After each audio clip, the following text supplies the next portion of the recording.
But yeah, we're getting back to Silent Hill Book of Memories. Let's immediately, I remember I left off on Zone 437. I gave up on this zone.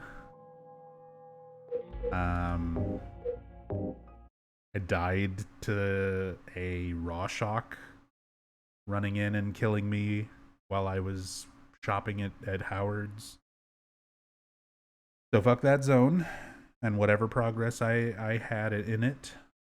We're just gonna re-roll and start with a new zone. Hopefully get a 5-piece with not too much extra bullshit.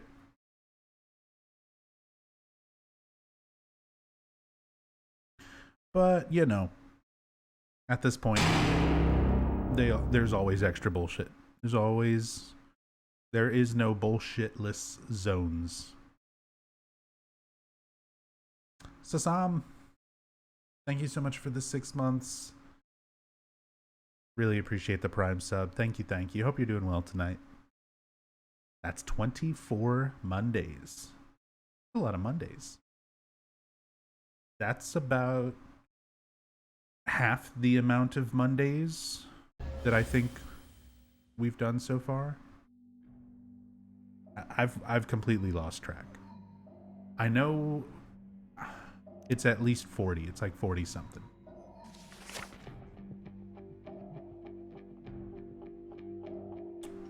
Okay. All we have to do is load this zone up and then exit out of it, and now we'll get a different 437. Hey, Nox. 436, you're nearing the end now. Yeah, 437 out of 500. Although this will still take quite a bit. There's no real way to estimate how long the remainder of zones will take, because sometimes you get lucky and the zone is not too big or too badly arranged, and then other times it's you spend an hour, on a single zone because it's just complete and utter imbalanced bullshit. Like, I've had zones where I finish the whole zone in like 5 minutes, and then I have zones where it literally takes me like over an hour.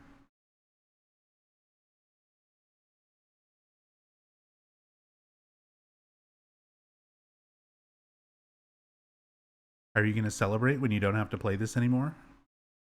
I've got some ideas, but honestly, I don't know. We're going to be doing something different for Mondays after we're done with this.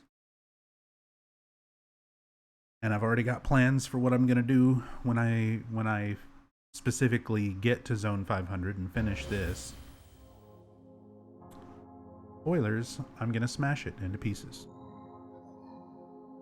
I hate to ruin the surprise, but I've already ruined it in past streams.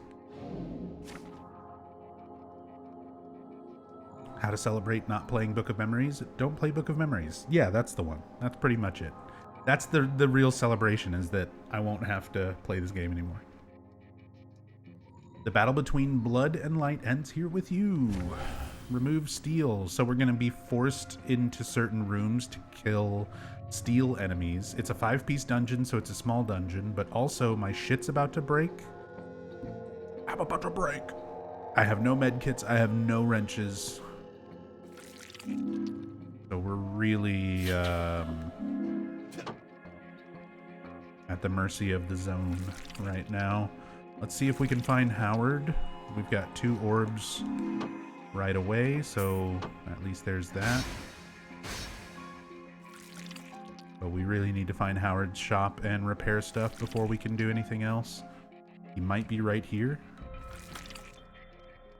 Hello? Fucking sticky vagina doors. Damn it. This is what I was hoping I would not get. Destroy steel first. So we're going to be locked into these rooms.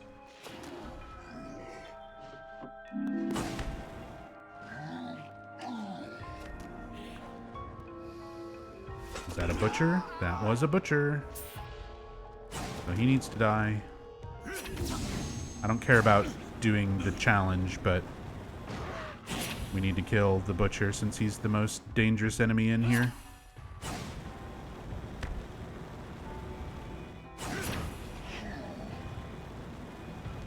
I might not be able to.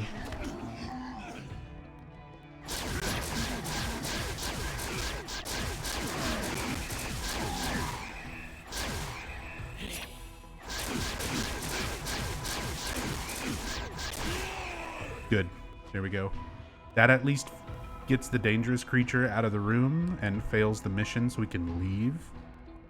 And keep looking for Howard.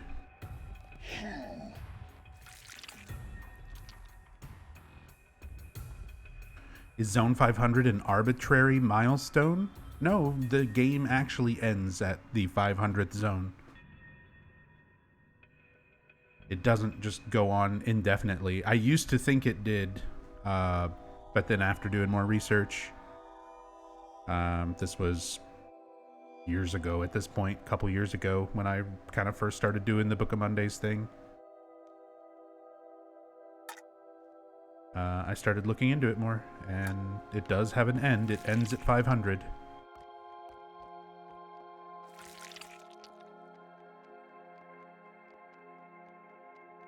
Howard? Not Howard. Get out of the sticky vagina door. At least we got a med kit. Howard is this direction and up. This could be him. Hey. Step right up. We've got just about everything. I think I've got just the thing.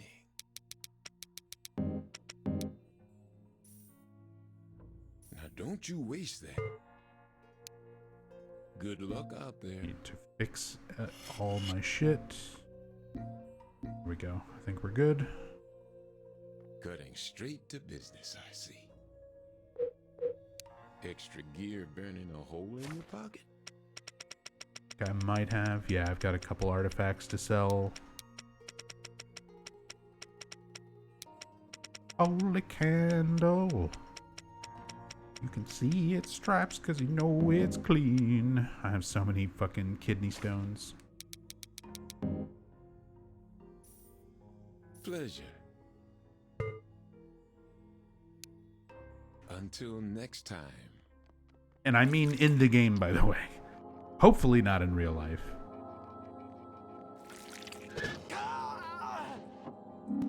But that artifact, the Stone of Maxwell, is a kidney stone.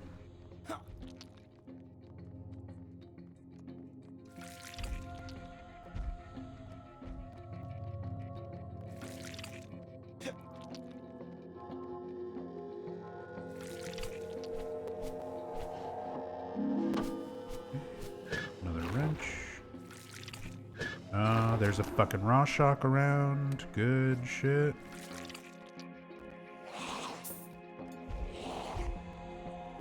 And by good shit, I mean horrible bullshit that could show up and just start murdering me.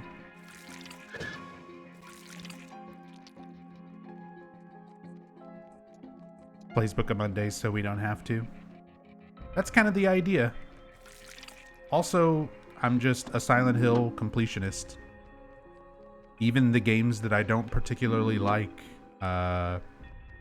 you know, I go out of my way to do everything I possibly can in them. It's like I'm not a big fan of Origins, but I've gotten every ending, unlocked every unlockable, like done speed runs, done story playthroughs, done everything I can do with Origins. Same thing for Downpour, same thing for Homecoming.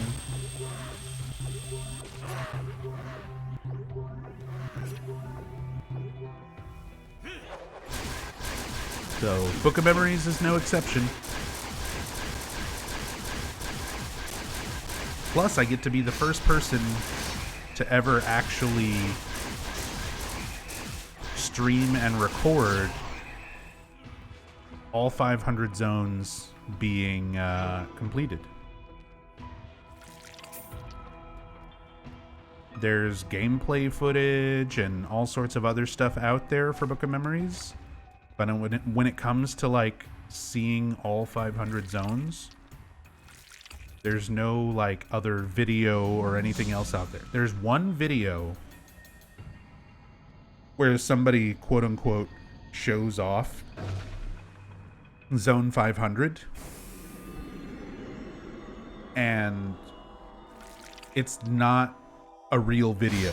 It is a still image screenshot of the zone select screen showing the 500th zone being selectable with some like After Effects wavy image like filters put over the screenshot. That's it. That's the only other like zone 500 stuff out there for this game. And I'm convinced the reason there's no gameplay and it's just a screenshot of zone select is somebody probably just did a modified save file, because the Vita and PSTV, which this is a Vita game for those who don't know, but the Vita, the PlayStation Vita, is a very easily like modded, software modded device. We've got just about everything. And I've got just the thing. it's not very difficult to go in and modify save files and just cheat, you know, the zone select to have all 500 zones available. Because there's not any gameplay. It's literally just screenshots.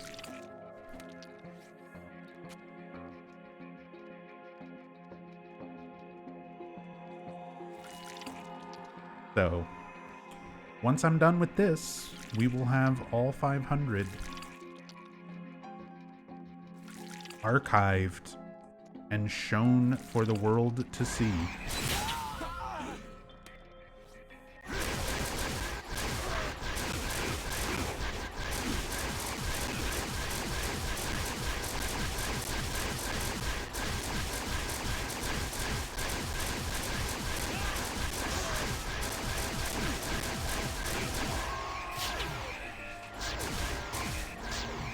Homecoming has some very questionable level design. There's a lot of questionable things when it comes to Homecoming, but the one thing with Homecoming,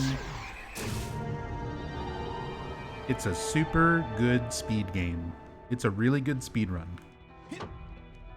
And you don't have to worry about the questionable level design when you're clipping through walls and basically making your own path through levels, through areas, by just clipping into walls and skipping shit.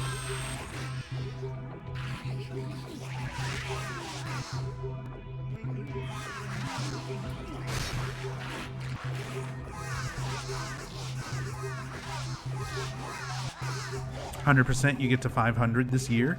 Oh, definitely this year. Definitely this year. Probably in the next month or two.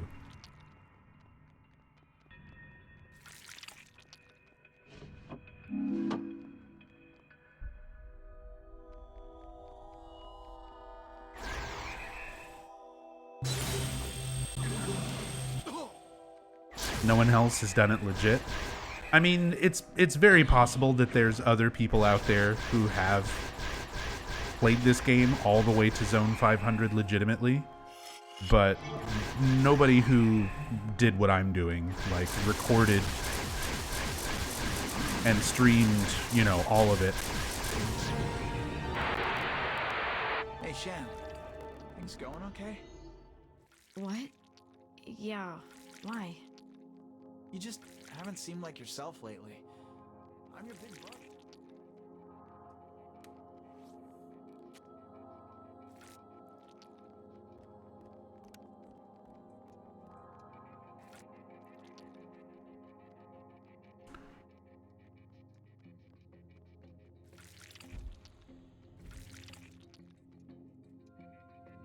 There we go. A much easier Zone 437 than last Monday.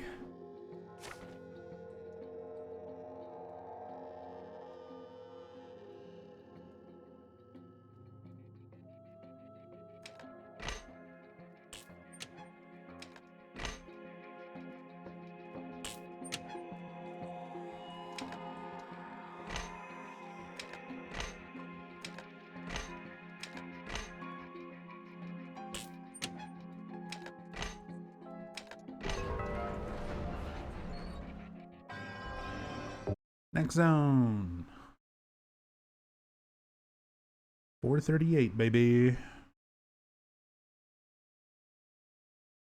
And I have not forgotten. I said in the past, I don't remember exactly when, but I know I said it on stream a while back. Once we get to zone 450, for the last 50 zones, I'll turn webcam on. I don't know if we're gonna get to 50 tonight. If not tonight, maybe most likely next Monday. But yeah, once we hit 450, turning the webcam on so you can see my completely spiritless, broken face whenever I turn my brain off and grind out Book of Memories for the last 50 zones of it.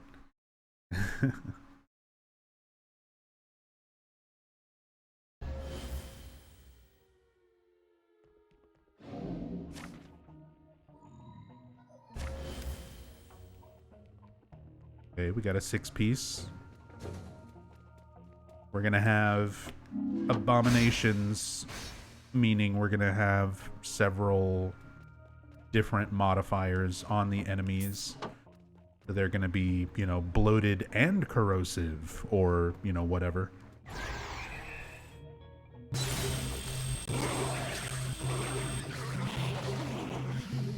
There's a butcher. We need to kill the butcher first. And of course it's a healthy butcher. So it's gonna take a shit ton of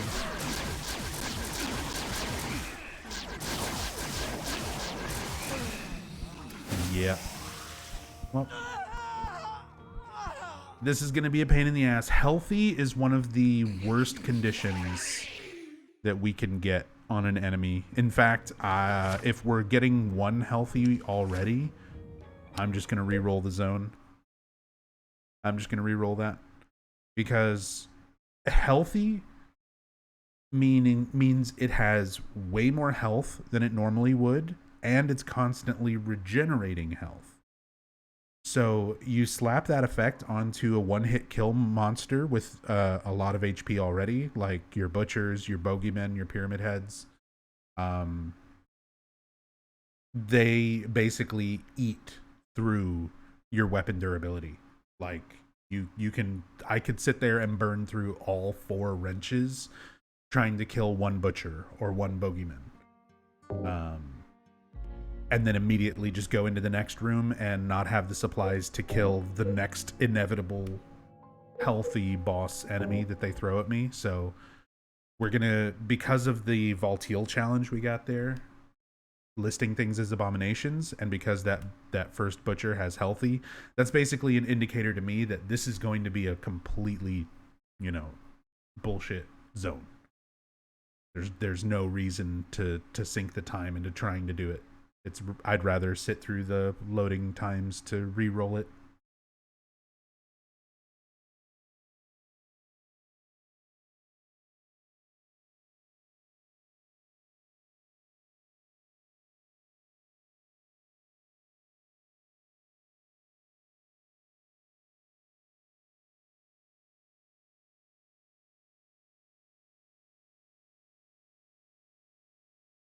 Six-piece, we got some biscuits too. I've just gotten used to calling the zones that over time. It's either 5 orbs, 6 orbs, and 7 orbs that determine how big the overall dungeon is. So I've just started calling it 5-piece, 6-piece, 7-piece.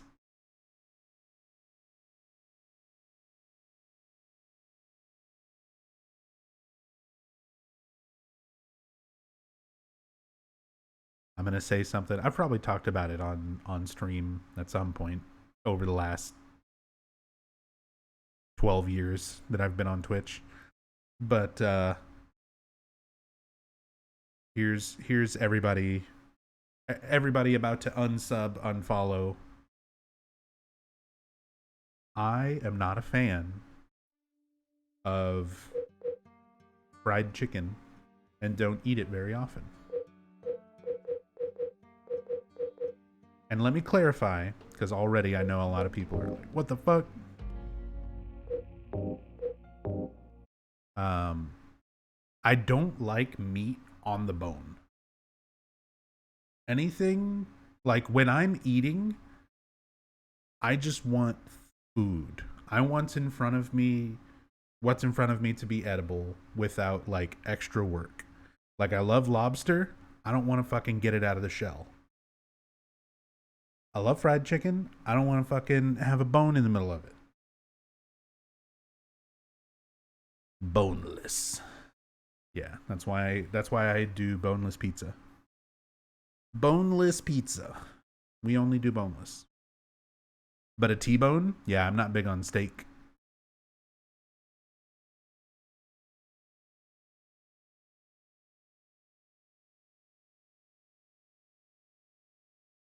Not big on steak on the bone. I also have really bad teeth. I also have really awful teeth. So things like if a steak is done well enough, you know, I'll sit and eat steak. But it needs to be when they tell you that like it's so soft, you know, your fork can just cut it. It needs to be like that. Because if it's too tough, if it's too chewy, I won't eat it. It hurts my teeth, and I don't like it. I don't want food to hurt my teeth, and I don't want bones to ruin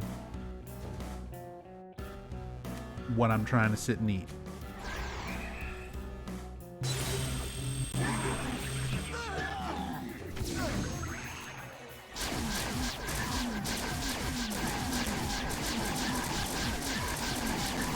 Can confirm I've removed meat from bones for him. It's true.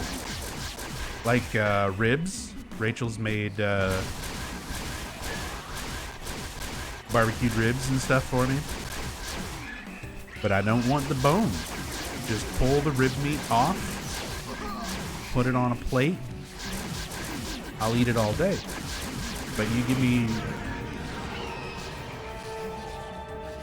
something with a bone in it. I don't like it. I don't want it. Every once in a while, I'll make exceptions if something's really good. But I hate the extra work of having to like eat around something inedible. Like bone or cartilage. Even like corn on the cob. I love corn. But like I would rather have you know, just corn, like already made and on a plate. Korean cheesy corn, fucking delicious.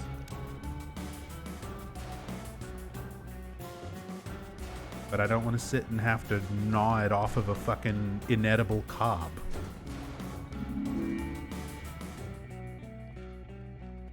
What about popsicles? They have a wooden bone. Yeah, I'm not big on popsicles. Sweets in general, I don't normally eat a whole lot of. And if I'm eating ice cream, like, yeah, just give me a bowl, give me a cup, give me a cone, and you know, whatever.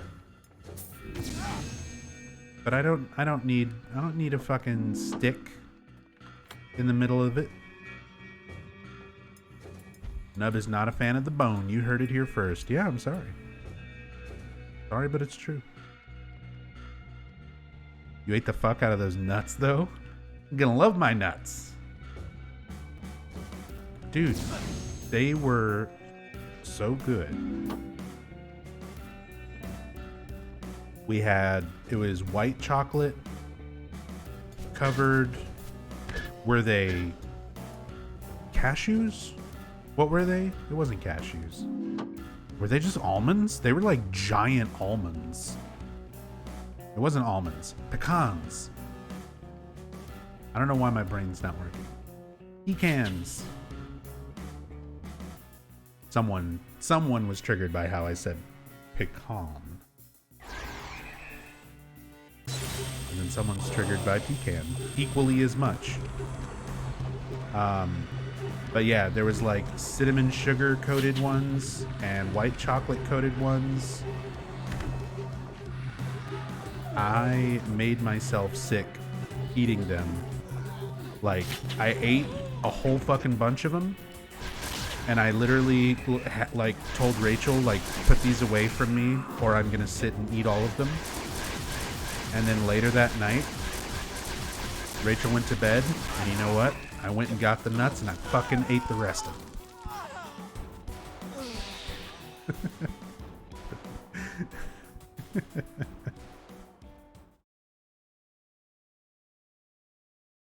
Like a whole one of those metal tins just full of them. They were really good.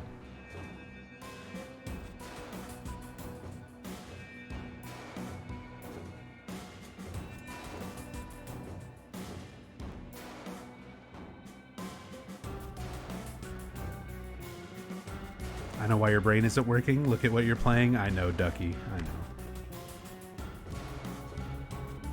Get out of my way, Mira.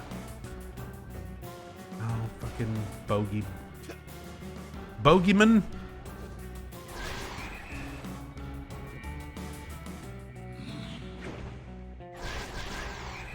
He's so close to being dead, but he doesn't feel like taking damage right now.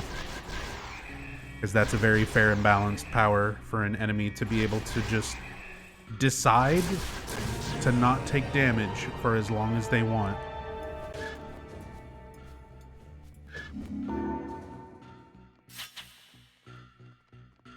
Don't you love that in your dungeon crawler RPGs? When you have an enemy that can just be like, I don't feel like taking damage right now.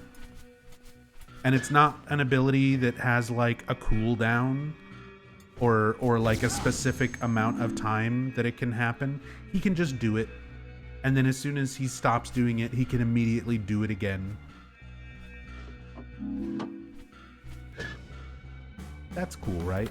Put one of your strongest enemies, one of your only enemies that can actually follow the player from zone to zone, or from room to room in a zone,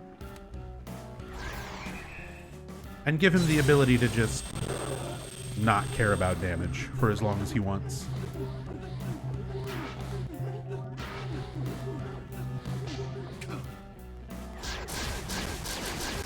Very cool, very balanced.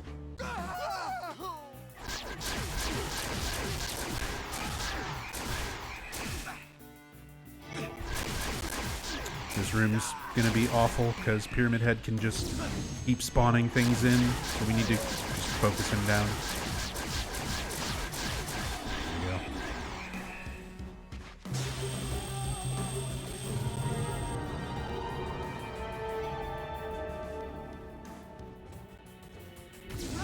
I don't think there's anything worth it in here.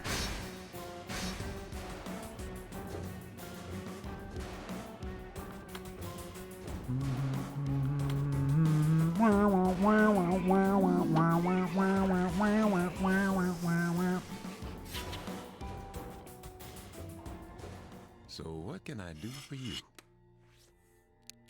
Any Book of Memories soundtrack enjoyers in chat? Thank you kindly. We got any Daniel Leaked You fans in back. the audience?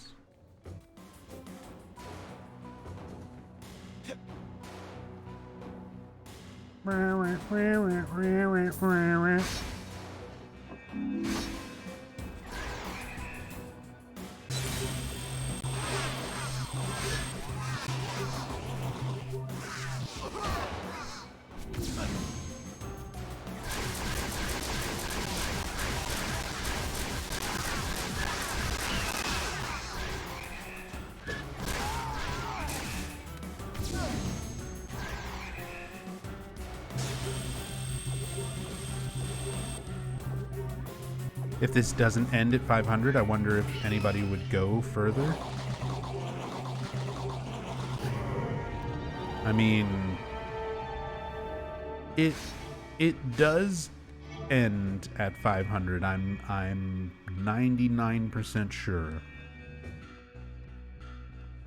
If it just went on like indefinitely, then I guess I would just never run out of channel content. I love getting stuck on a door for like a fraction of a second and then just getting one shot by a random enemy from across the room. Fair and balanced video game.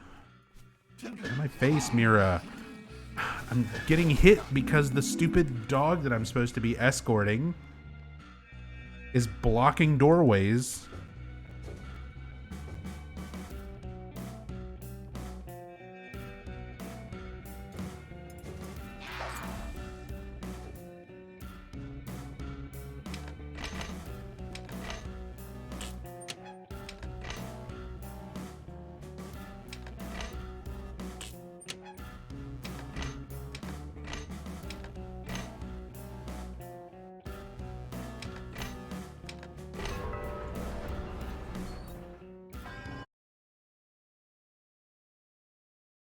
Steel Guardian, which means we're about to get a quote-unquote ending.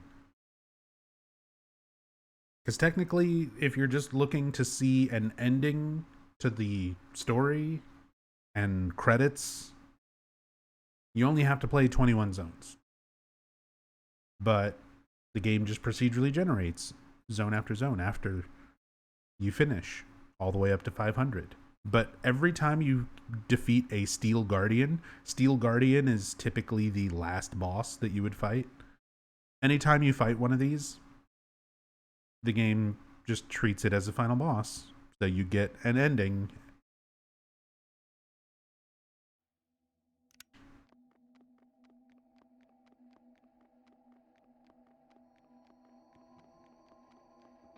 Shut up.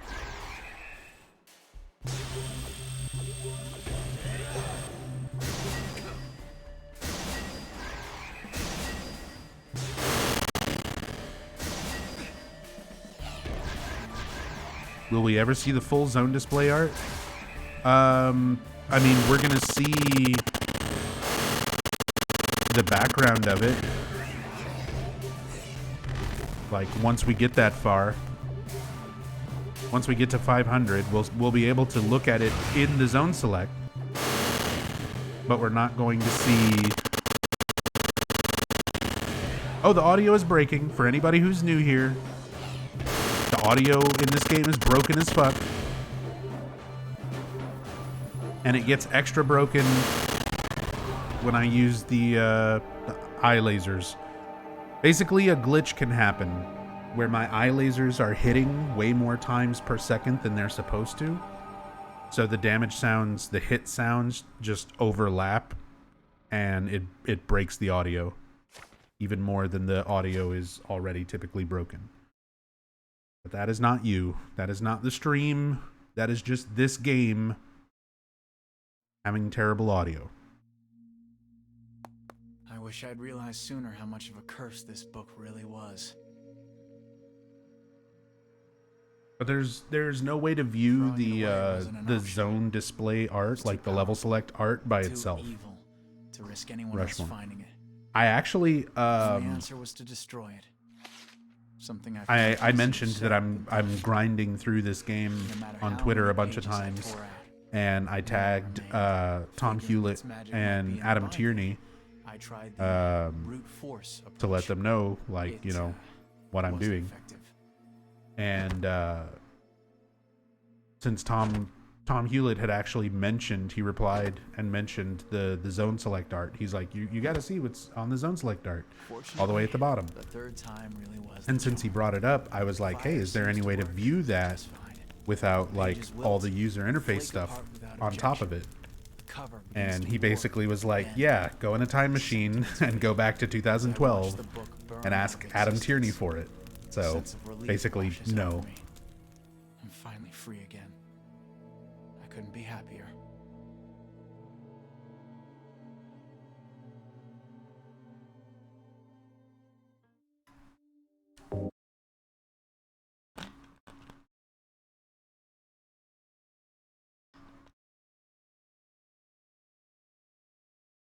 rewatched Thinner the other day, and when I saw in the credits that the music was done by Daniel Leaked, my mind instantly went to Book of Memories Clown Shoes music. Thanks, Nub. You're welcome, Cruo. The same thing happened with me and Rachel when we were watching through all the Hellraiser movies. When we got to Hellraiser Bloodlines, and it's like, score by Daniel Leaked. What?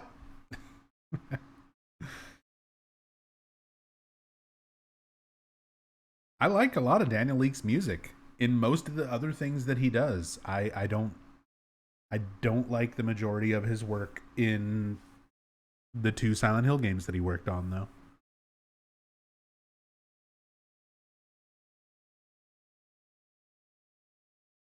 Like, both games have like one song that I actually like. In Downpour, it's Perp Walk in the very beginning. And in this game, it's the opening credit song, the Now We're Free.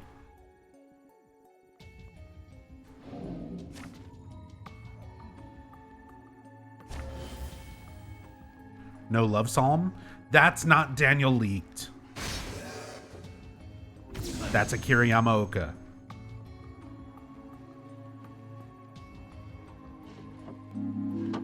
Technically, it's both. Technically, I don't give a shit. He doesn't get credit. That's Akira Yamaoka.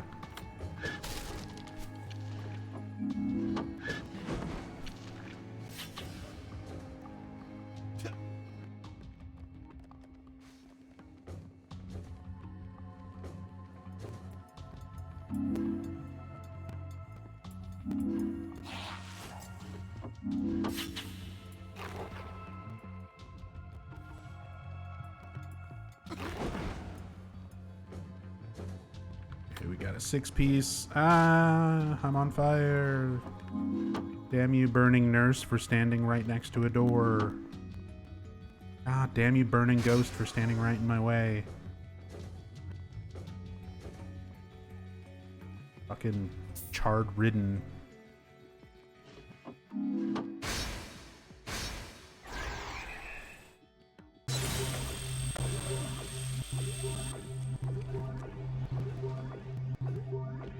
Giant Amogus.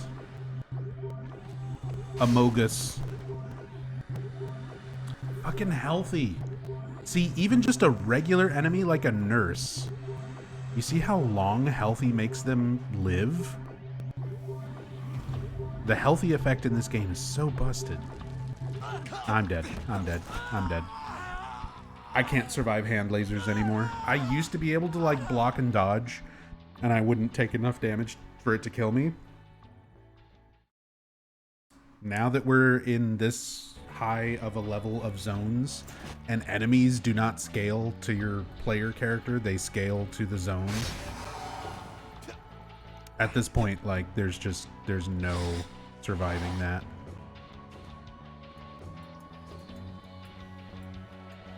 Fucking out of my way, dog. Enemies that are programmed to just run in front of you and block the fucking exits.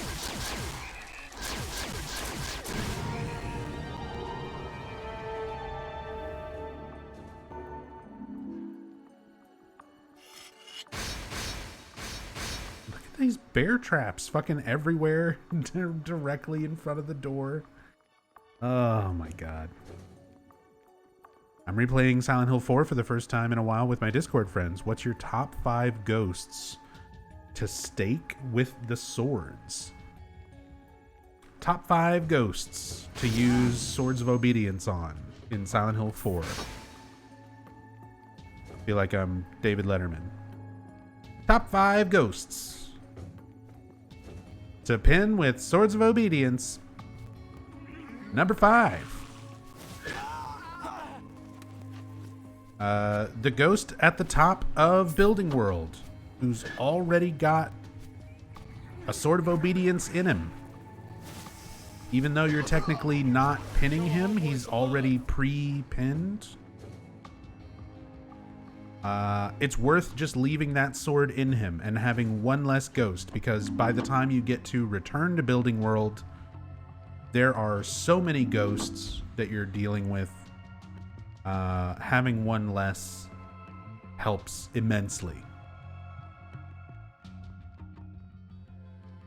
Number 4. Burning Jasper in Forest World 2. Forest World's got a lot of really good lore and dialogue if you allow Eileen to read the bloody writing that's on walls and rocks and trees and everything around the forest. And Jasper, he does not give a fuck how much lore you want to read. He will chase you around and does a decent amount of damage as a ghost, being that he's also on fire. Mr. Frame Rate Death himself, he also does kill the frame rate depending on what version you're playing. So yeah, Jasper. Number 3, Andrew DeSalvo. This one is a bit of a gimme because it's literally required to progress the game. But obviously pinning Andrew DeSalvo in water prison, getting the key from him, and then leaving him pinned is well worth it. Again, you don't want him showing up on later zones just because you got the key from him and then picked your sword back up. Not to mention, they give you one of your Swords of Obedience in water prison the second time. So you've already got one right there. Well worth it to pin Andrew DeSalvo. Number 2, Richard Braintree.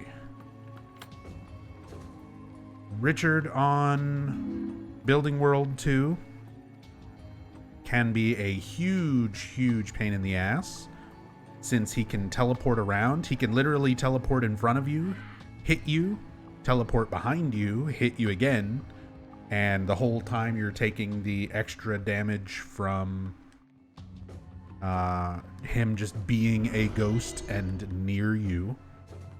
But he's one of the most difficult to predict. He has the most erratic movement out of any of the ghosts. So it is well worth it, I would say, to use one of your swords to pin Richard. And the number 1 ghost, worth it to pin with a Sword of Obedience, Cynthia Velasquez. Cynthia has one of the worst things that you have to deal with from any of the ghosts. Not only can she crawl around on the ground and be kind of difficult to deal with, she can trap you in her hair and essentially hold you in place while dealing damage to you and forcing you to continue to take damage. She can block your path very easily, and because you are dealing with her very early on with Eileen, she can be the biggest reason that if you get a bad ending in Silent Hill 4, it's most likely because Eileen was around Cynthia for far too long in Subway World 2.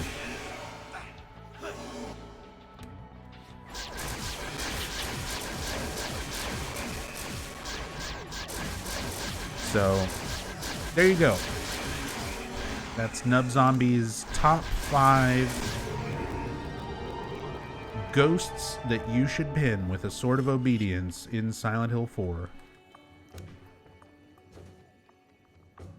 What's your pleasure? Spend those memories wisely now. Enjoy it now. You'll be back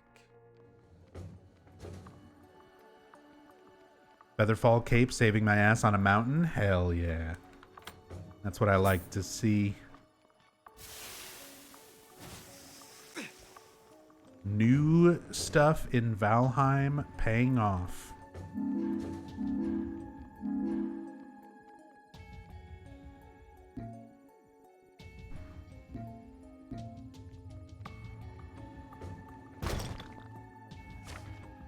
Another kidney stone. Great. -6 to 3 of my stats.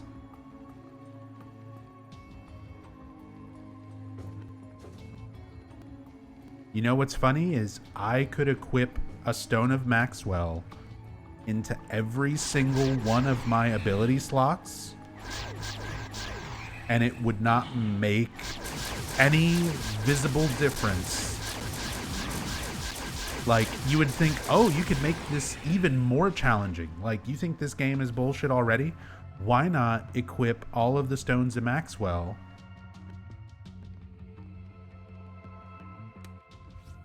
and lower your stats by, like, the biggest possible amount? It would not make any difference. At this point, anything that's going to one-shot me is going to one-shot me anyway. And any amount of stat point reduction is not going to make any kind of like a noticeable difference on the gameplay or the balance. Like, we'll literally see no difference between me having all the best stuff equipped, which is what I have right now, versus all the worst stuff equipped.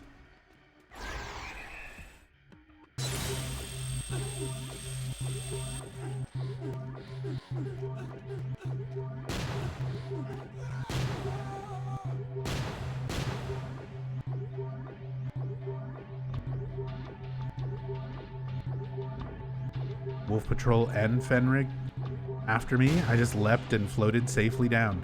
Yeah, that's the nice thing, is you can literally just, if you're on a cliff or something and you've got stuff chasing you and you just need to get away, yeah, you can just be like, all right, bye. Yeet. What do you want? Tell me. What is it that you... Died anyway, getting revenge. Well, damn it.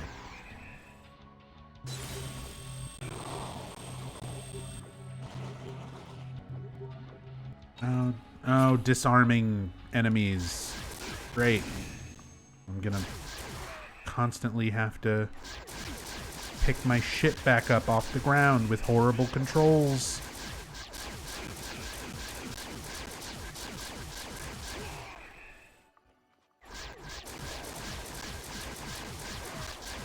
Did you see how I ran right through that fucking thing and still didn't pick it up?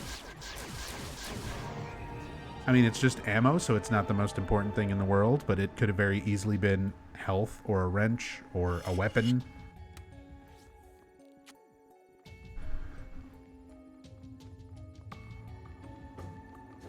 I need to restock at Howard's. Gonna be a hell of a corpse run. Good luck.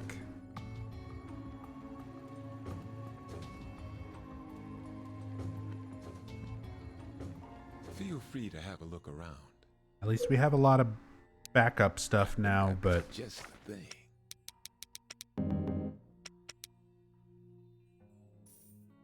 I do believe you're set. still a never a fun thing. Good luck out there.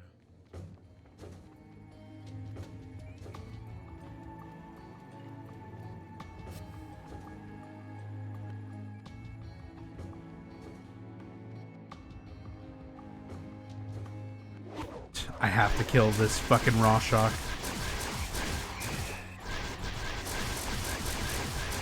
Otherwise, it can kill me while I'm sitting and doing the fucking puzzle at the exit right here. Like, while I'm looking at this screen, that Rorschach can just run up and murder me. Alright. Are we going top to bottom? We're not top to bottom. We're not left to right. There we go. We're red to purple. Top to bottom. Or left to right. One of the two. Left to right.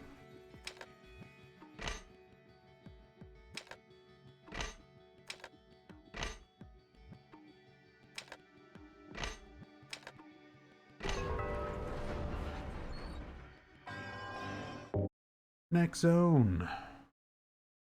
Bofody.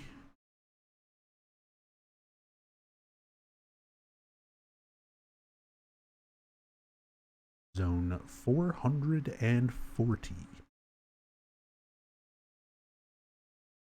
So Sam Raimi's producing the new Evil Dead film. Hope it turns out well, even if they're pretty much abandoning the comedy present in the Campbell films.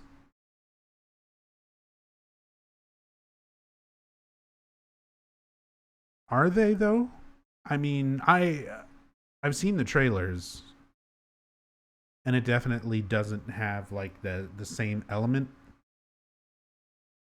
from what we've seen.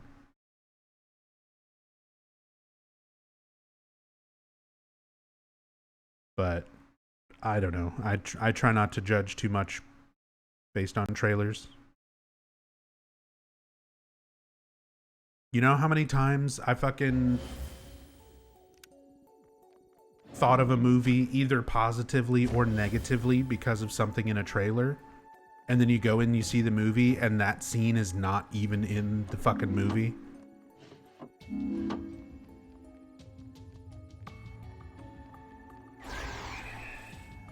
Like, trailers are super misleading sometimes.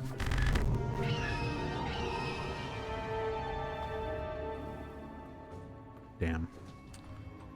We got a 7-piece. Oh, and we gotta deal with fucking steel bullshit. No. Reroll. Reroll.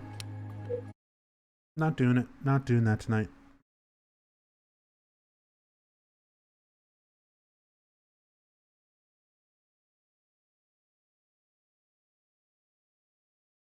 Never watch trailers for movies that you want to see anymore?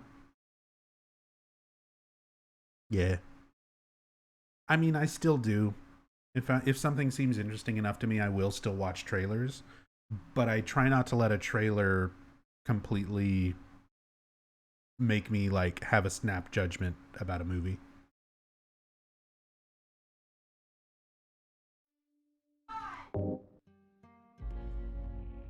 I hear Rachel screaming. I don't think she's having a good time on Valheim.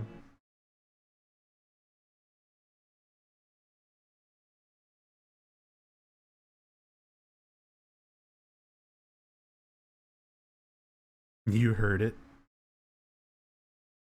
I may have to go close my door.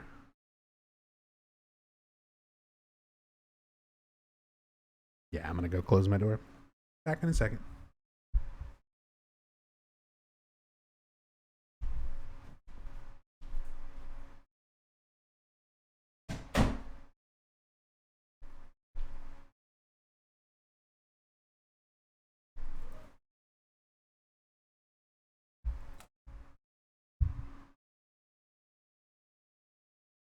Eventually, I still need to put soundproofing up in my stream room. I still have not done that yet.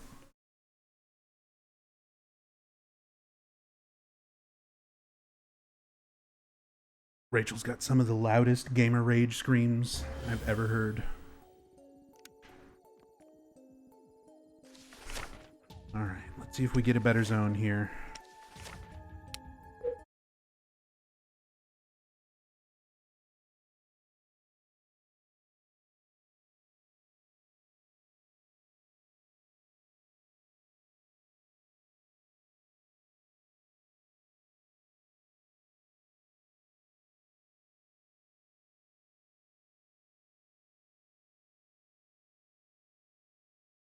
What is she playing? Valheim.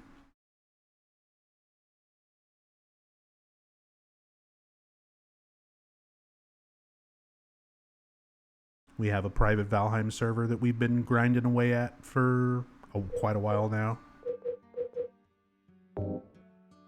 And dying is not fun in that game. Real difficult. Real difficult a lot of times, depending on how and where you die to recover your stuff. How bad is her road rage? Not bad at all. Rachel like doesn't rage at anything the way that she rages at games.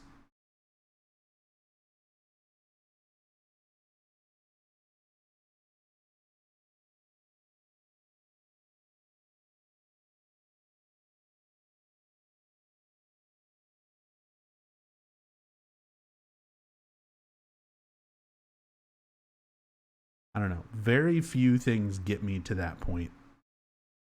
This game has gotten me frustrated to the point of yelling. Book of Memories is one of those games where every once in a while it gets me upset to the point of like fucking yelling.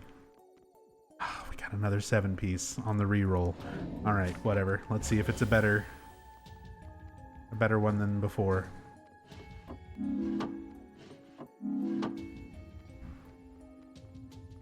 Wait. Is this the same one that I destroy all steel? This is the same one. I didn't load a different zone. I'm fucking brain dead. I'm a brain dead zombie. Do.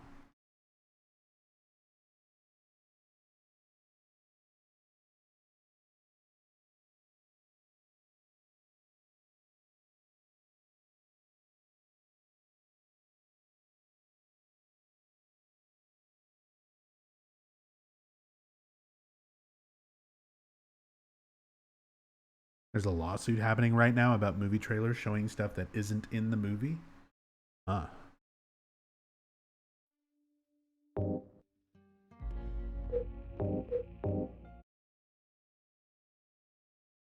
Brain be mushy? Yeah. It's gotten significantly worse after COVID. Like, I feel like I'm usually pretty sharp about stuff, like remembering what I'm doing or just recalling information.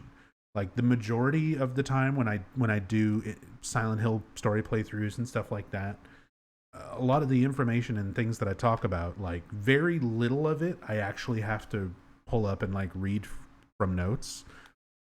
90% of it is just stuff that I remember and I can just rattle off no problem.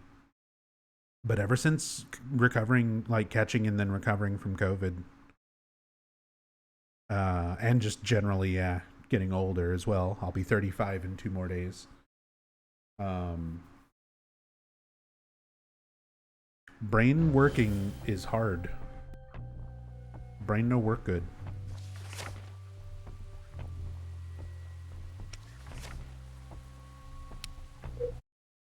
Like so much more now. Like there's so many more times where,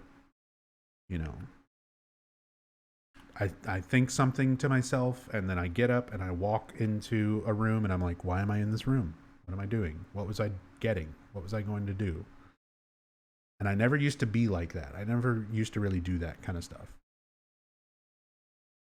Or I have trouble remembering something. Rachel will talk to me about something that we watched together, like literally just a night or two before. And I'll be like, what? I don't recall that. I don't remember watching that or seeing that at all.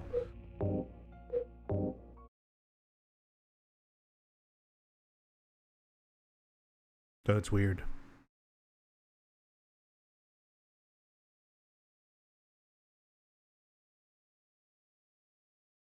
Hey, Christophonics. That second half of Blair Witch I missed was quite the nothing burger. Oh well.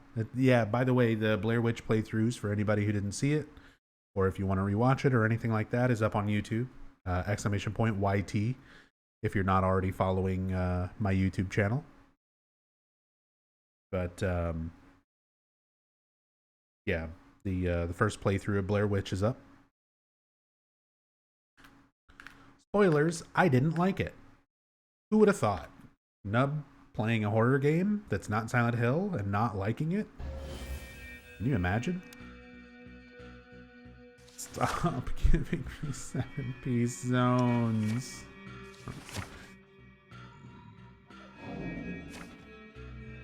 Okay, well there's a bunch of pyramid heads.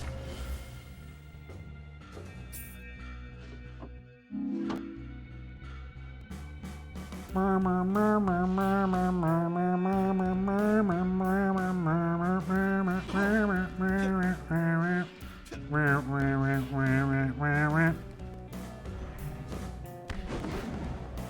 you see that nurse just slap the shit out of Pyramid Head? What a gaming experience this is.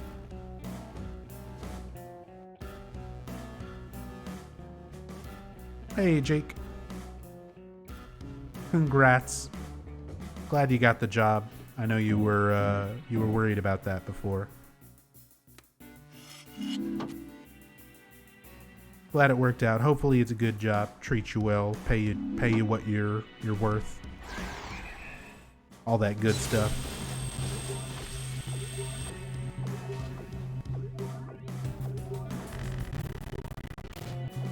When we reach and upload Zone 500, can we just get a solid compilation? I'm not good at editing, and that's a lot of footage to go through and pull clips from.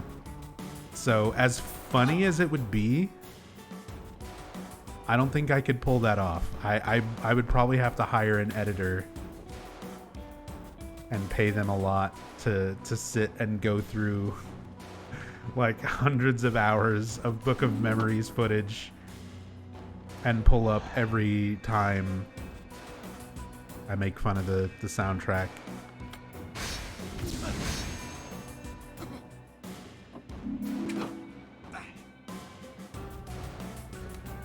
I'd do it for free at that. I would feel bad asking that of anybody, even if I paid them, let alone letting them do it for free. Pythonicus. That would legitimately make me feel bad.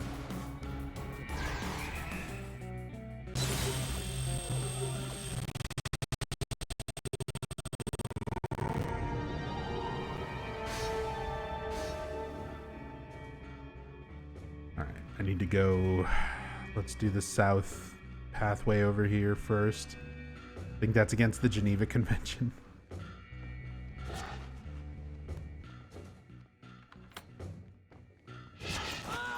I mean, the way editing works, on top of how much like footage and everything you'd have to parse through, no, I'd basically be asking you to go through this entire game the same way that I have, and I wish that upon no one. I wouldn't want my worst enemies to do that.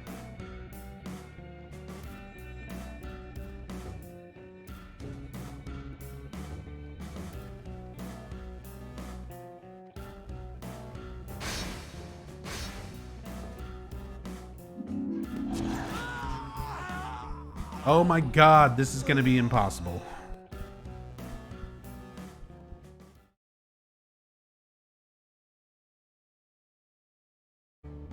Nope. Not doing this. I have no tolerance for bullshit zones today. Which basically means I'm not going to play the game. We're just going to look at loading screens for the majority of this episode. This is a loading screen heavy episode. I'm not doing 7-piece zones where I can't even pick my stuff up because Pyramid Head is just standing right at the doorway, ready to one-shot me the second I walk in. Fucking stupid ass game.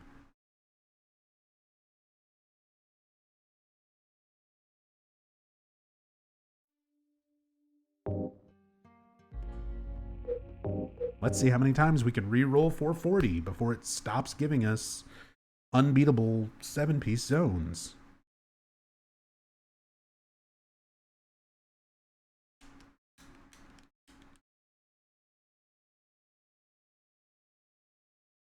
People had speculated. We were talking about this through various points over the last couple of years, going through these later zones especially, that eventually these zones might just hit a point where they're almost always just unbeatable.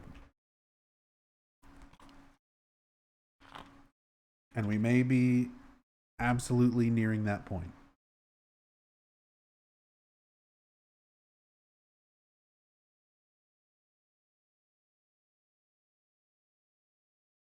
Hey, Stargarden.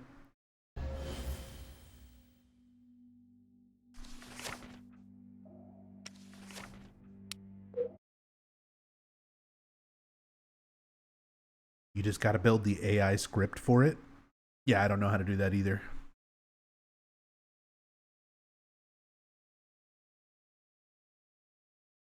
No idea how to do all that stuff either. I don't know nothing. Sorry, guys. I don't know nothing but Silent Hill.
Six-piece zone! Finally, something that's not 7.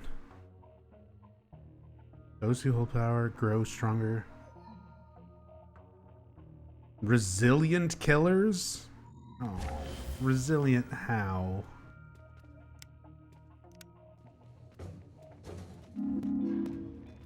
This is one of those ones that doesn't come up very often. They're gonna be bloated and healthy. Yeah, everything's gonna be like bloated and healthy, meaning it's all gonna have shit tons of health and shit tons of HP and damage resistance.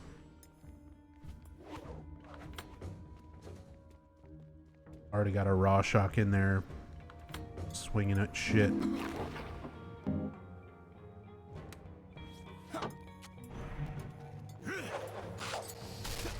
Move.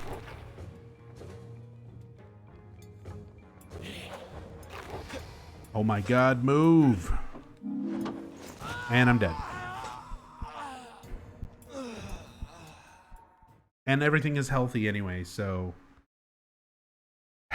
Even for a 6-piece dungeon, it's not a 7-piece dungeon, but everything's full of bloated, healthy creatures. So it's gonna take... Like, literally because I died, and my supplies just got reduced down to 2 each, I'm not gonna have the supplies necessary to kill, like, that butcher. So every time I go through that room, it's just gonna be, here, eat this one shot.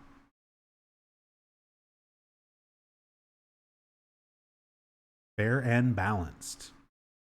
The fact when Burakauto last week was pulling up reviews and things from this game where people left it positive reviews, and they're talking about how fucking fair and balanced this game is, I'm like, what fucking moon sugar are you on where this game is fair and balanced? Like, actually, what drugs are you taking?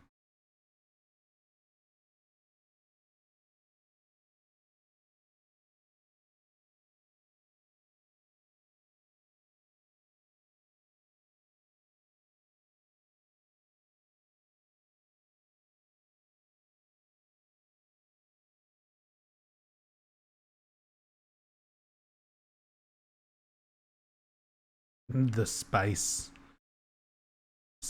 melange.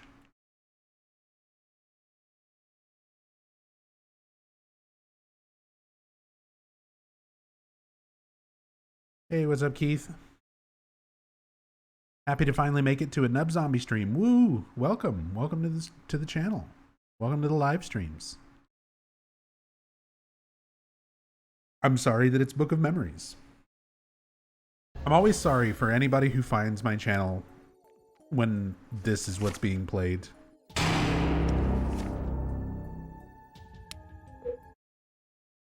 I just feel like, you know, I owe an apology. Like, I'm glad you found my live content. I'm sorry it's Book of Memories. Keith, thank you for gifting a sub to Pineapple. Pineapple, enjoy the resub. Courtesy of Keith. Keith, thank you so much. Finding the channel, supporting me. Thank you, thank you. Helping out the community.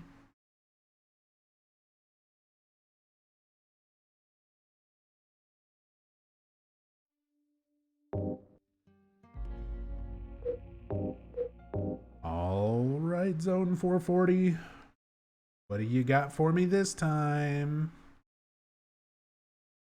Watched hours of your videos in the past. Least I could do. Thank you. Glad you enjoy the stuff. The videos.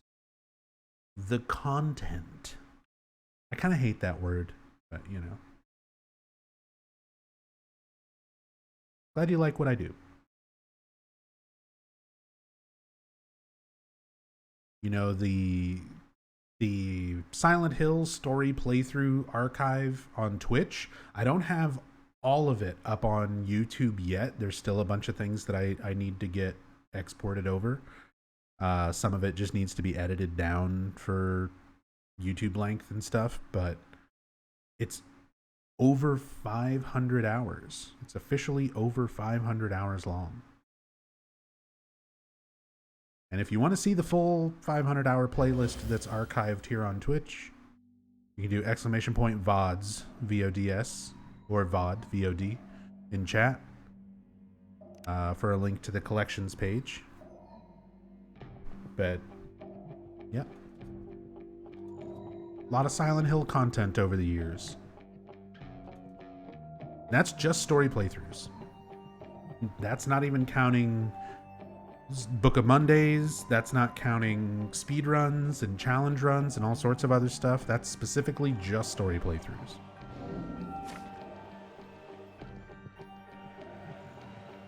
We got another 7-piece.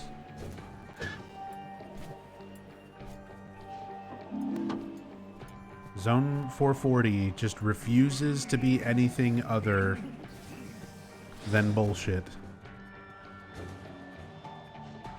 That might just be how zones are now. Maybe 440 is the turning point. Like, no more 5-piece zones. And you're just always going to have these weird, horrible, unbeatable combinations.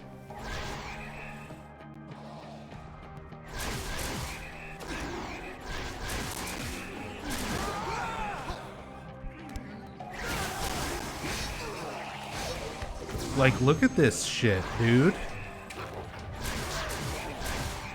This isn't even like boss enemies or anything. This is just normal fucking things.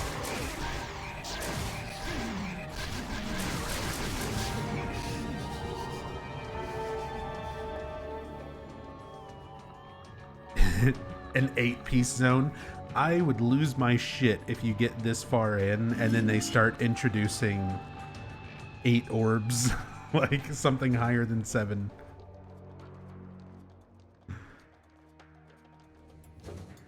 Get this fucking far in and then they change the formula. Like anything changing in this game, because this game, from the first zone to this zone, like the formula has been exactly the same. You know, it doesn't change. There's not that much creativity or variety put into it. Oh cool, Pyramid Head in front of a fucking door. I have to kill him. We have to take the time out of our day to kill this, because otherwise anytime I come through this room is just going to be a death sentence. It's just a dice roll. If Pyramid Head misses, then you live. If Pyramid Head swings, then you die.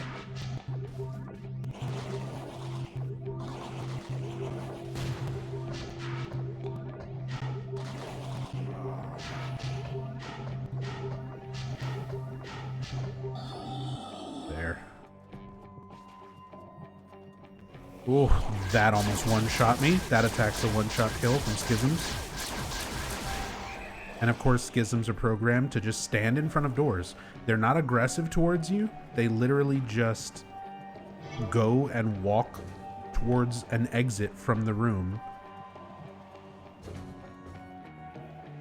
and camp out a door and wait for you to try and run towards the door so that they can one-shot you.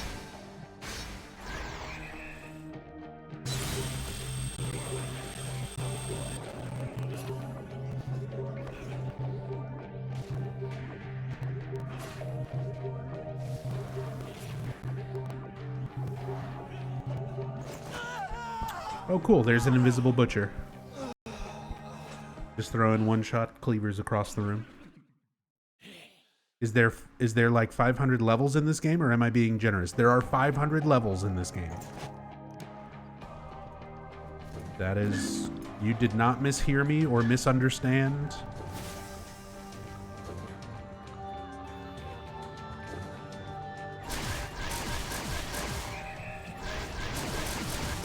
This game has procedurally generated levels, or zones, as they're called.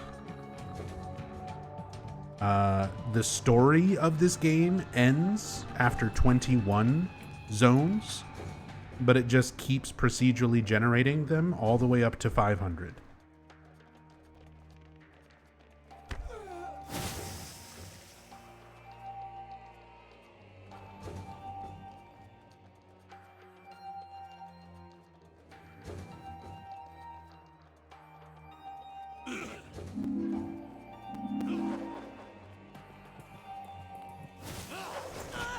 Fucking invisible one-shot butcher.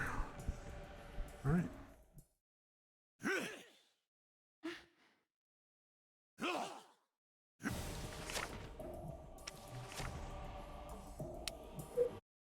Reroll 440 again. Hey, Tonio. Welcome to the channel. Hi, Nub. I know you have played Evil Within, and since you don't have a record of your playthrough, I wanted for a while to ask you about why you don't like it. The writing was not very good. A lot of the story and plot elements were fairly predictable. The characters were not well acted and unlikable. Visually, it looked pretty nice, and gameplay-wise, it played okay. I could see why a lot of people enjoy it strictly from the gameplay side of things, because it definitely gives you a lot of ways to like get through an area with the types of weapons and setups and things that you can do. But I play games largely for story. Gameplay is very important, but story is equally, if not more, important to me. And Evil Within just did not have good story. It was very tropey. It was very obvious and on the nose about a lot of the things that it was trying to depict. A lot of the same issues that I have with like Bloober Team games, with stuff like Layers of Fear and more recently Blair Witch.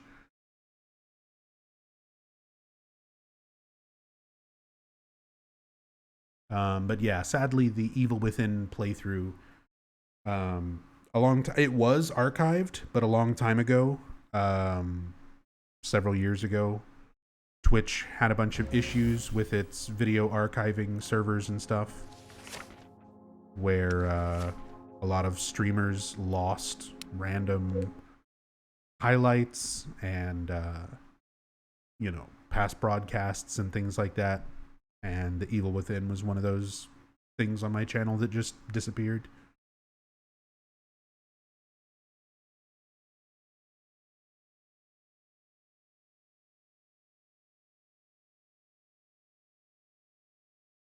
How far did you get with Blair Witch? I finished it. I played all of it.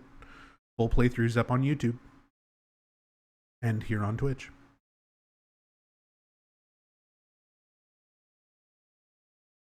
You have nerves of steel or something why you're able to go through this weekly? No. I just have more determination than common sense.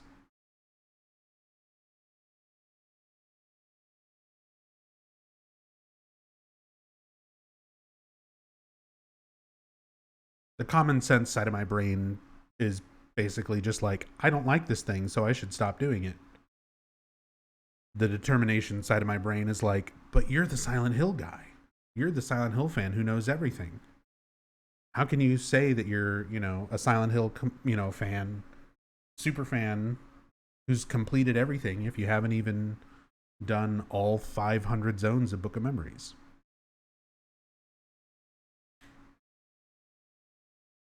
Not to mention, I did legitimately listen to my common sense at one point and stop playing this game. And then, very foolishly, I did a subathon where I was like, hey, if we get so many subscribers, one of the goals for that subathon was to bring back Book of Mondays and finish doing this grind. And of course, we hit that goal. So I brought this back and started doing it again.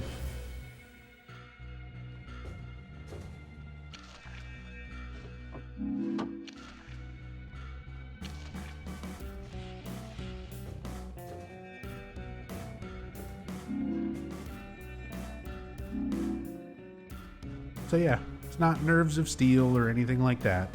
Just more determination than common sense.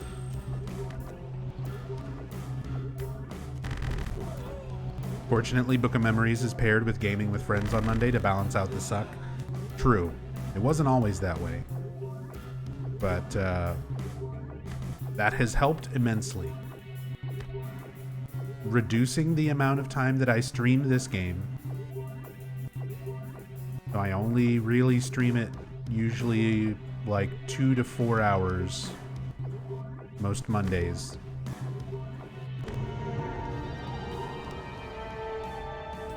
And then switch it up and play multiplayer games with friends afterwards to kind of chill and decompress. Which lately has been Back 4 Blood. Doing a lot of Back 4 Blood. Sometimes Dead by Daylight. Sometimes other stuff. But mostly Back 4 Blood.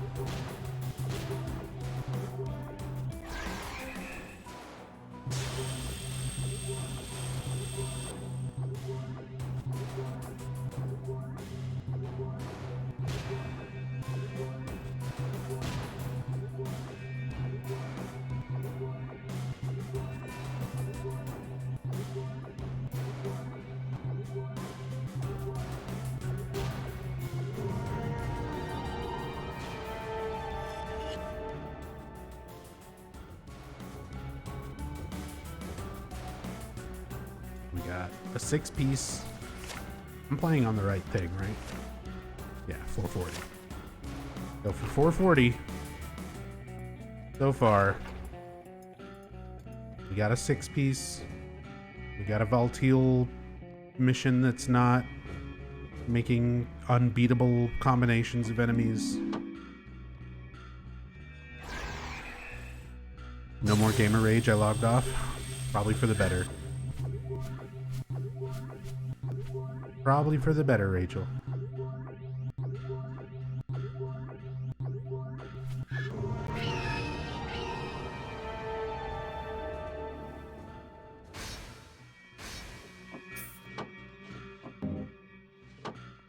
Go cocoon in some blankets and try to get warm. Yeah.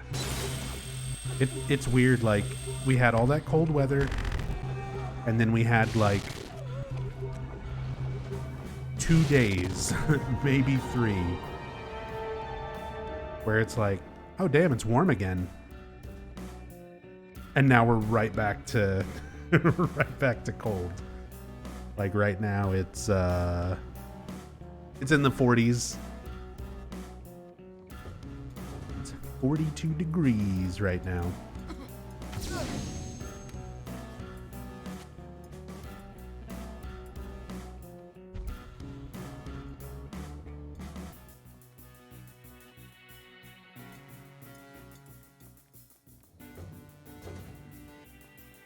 (42 degrees Fahrenheit). I should probably specify.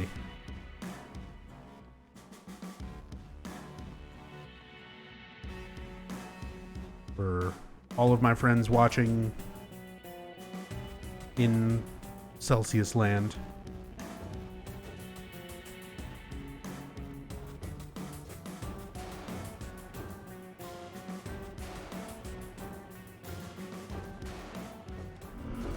Okay, that's a useless save point.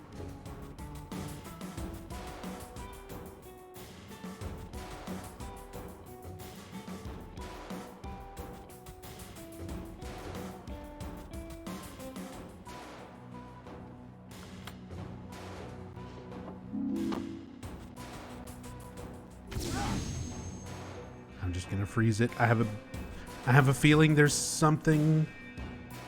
No, just nurses. I was waiting to see like a butcher cleaver. These big rooms, so often they just stick a butcher in like a random corner.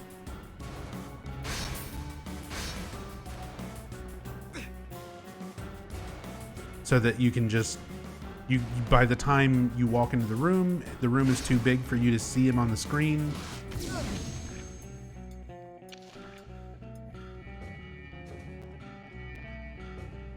And he just throws a fucking one-shot cleaver from off screen to kill you. Hey, speaking of butchers. You need to die.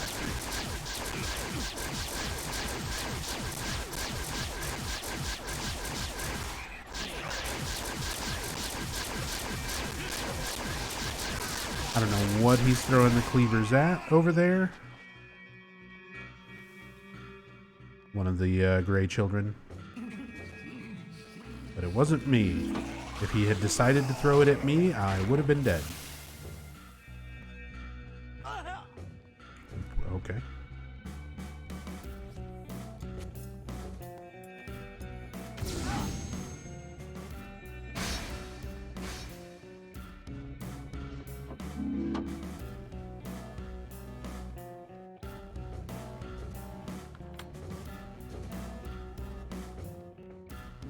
God, getting stuck on doors.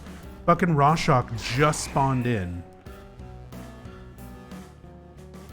That's actually one of those things that I don't see very often.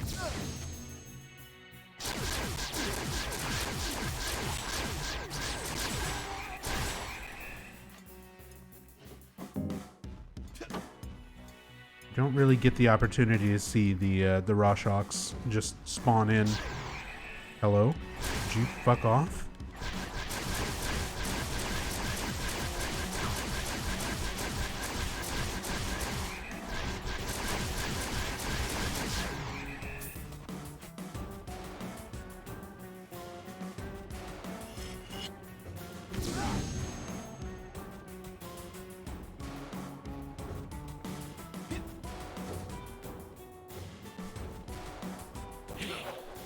Butcher in here, so that's a potential death room.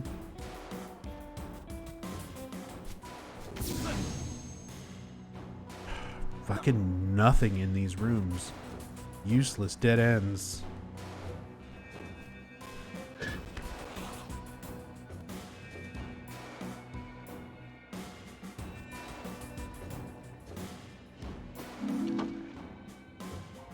Feel free to have a look around. Spend those memories wisely now. Thank you kindly. Don't be a stranger. Don't want to stand around in there for too long because I can't remember if there's a boogeyman or another Rorschach or anything walking around ready to murder me as soon as I'm in a menu.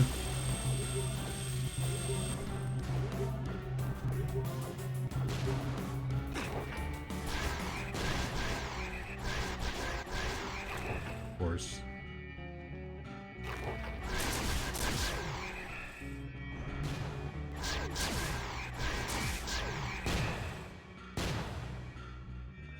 I have to stay right here and keep activating this so that enemies don't touch it and become invincible.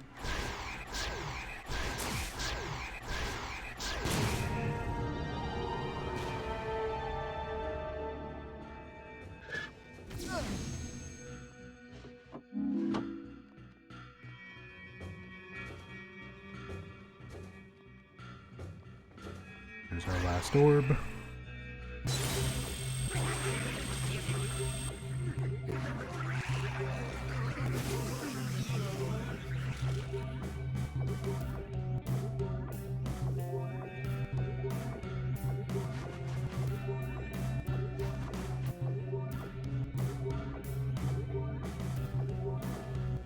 Should be fine. We're just waiting for tremors to spawn in. There we go.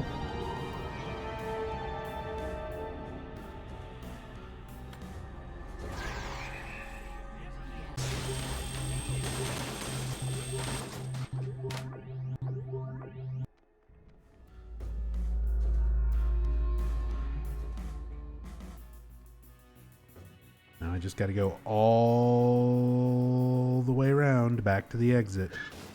The butcher in here, so we need to stop time. This is not the way.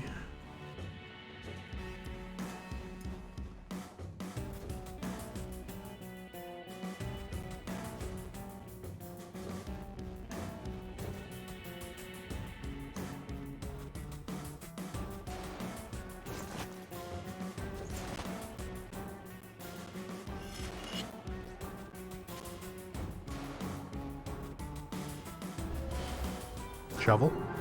A Sword of Obedience. Thanks, bud. Sword Obed. Did you know that in the Sword of Obedience item description in Silent Hill 4, it specifically says this is not a weapon? Like, that a Sword of Obedience is not the type of sword that you would use as a weapon? And here, they literally just make it a weapon. A long medieval blade, particularly effective against ghosts. So, way to go, Book of Memories. You did it wrong. You did it wrong.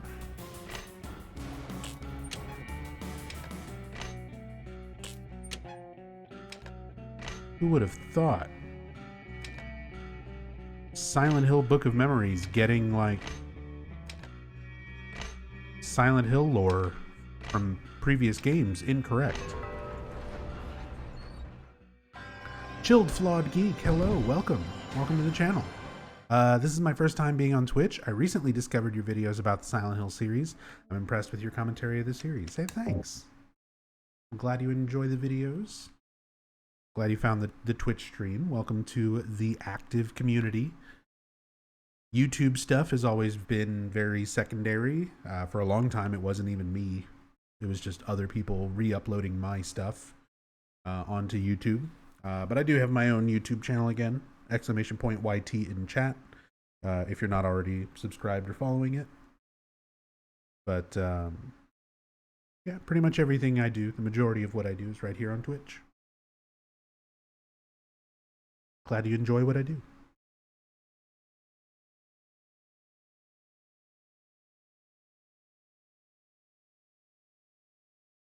Yeah, and we do have a Discord as well.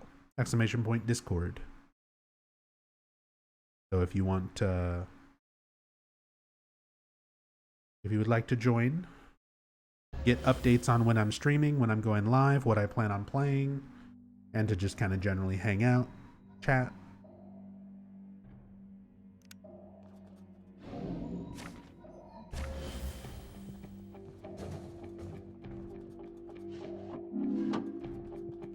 It's another thing that's very new, so there's not too many people in the Discord yet. But we have a cool, chill community here, so.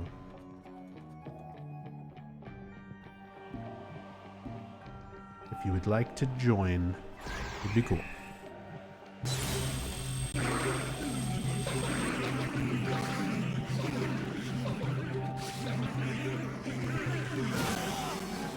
And immediately took one hit and failed the challenge because I have to not take damage for that challenge, basically. Fun. Wayward Son, welcome back. Thank you so much for the 63 months. Thank you, thank you. Very, very much appreciate the love and support over the years. Thank you, Wayward Son. Hope you're doing well. Alright, so we break it. Freeze everything.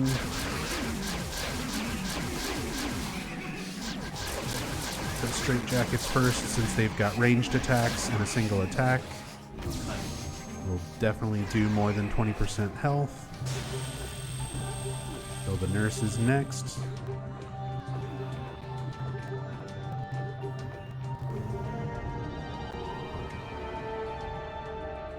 By the way, I'm not sure if you received the question a lot, but I have a question about Silent Hill 1. What is the cause for the roads being blocked? Silent Hill, the power surrounding Silent Hill, literally has the ability to alter physical aspects of reality. And oftentimes that means roads leading to nowhere or collapsing completely, and strange blockades being in the way in order to keep someone from leaving. But it is reality warping and changing due to the spiritual power brought on by Alessa's nightmare combined with the power surrounding the town.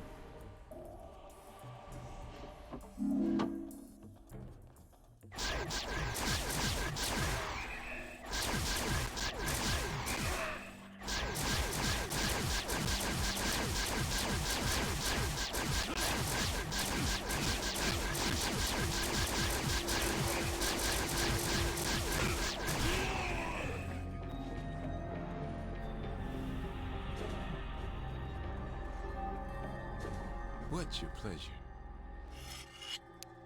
I think I've got just the thing. Now don't you waste that. Let's see what you got. I'll give you a fair price. Don't actually need this sort of obedience. Just gonna sell it. Yeah. Pleasure. I just wanted to pick it up and kind of make that comment. We're always open. Since in Silent Hill 4 it specifically says it's not a weapon. And in this game, it's a weapon. Hyper spray. Sure, I'll take it and sell it since Howard's right here.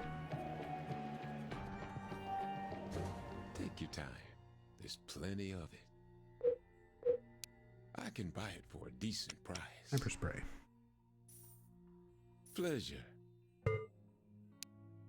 Don't be a stranger.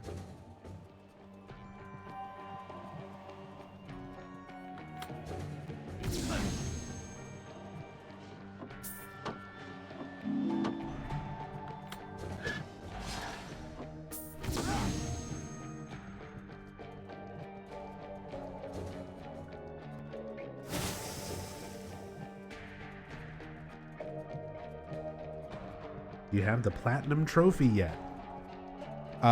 Technically, no. Just because there are some trophies in this game that are, like, almost impossible. Because they require very specific things to happen during multiplayer. And yeah. I don't do multiplayer very often. Every once in a while, me and my girlfriend Rachel will play this together. But you don't always get the setup for some of those trophies.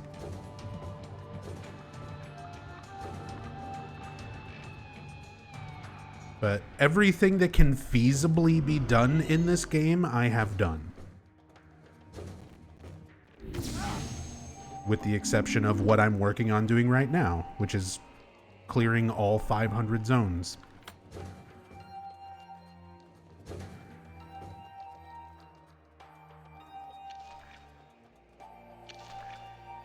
And even that we're almost done with.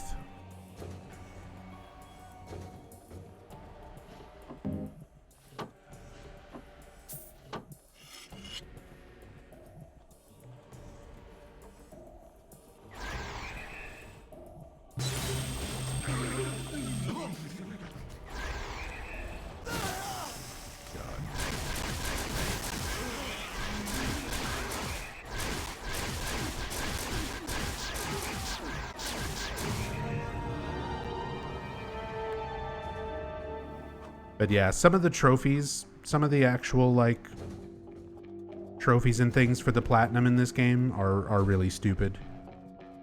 One of them is literally just hear every voice line. So you have to play as every single class, every class variation in the game, and you just have to sit here and do every comment. Green Jacket, I don't really care. What's important is that you get the You just full have to sit version and go of through this this stuff. for every Not character so class. fast. So yeah, fuck platinum trophy. There's some really stupid shit on there.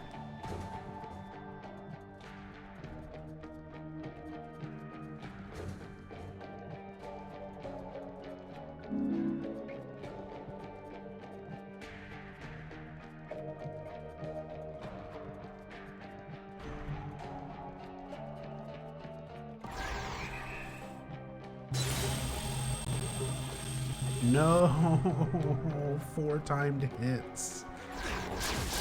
Okay, what are my options even?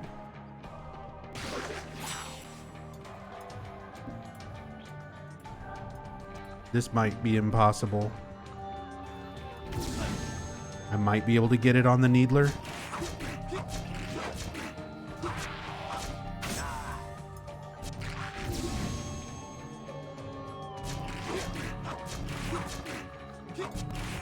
There we go. I got it. Ugh.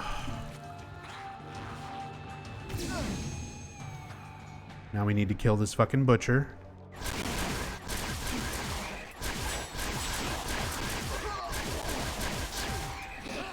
Fuck.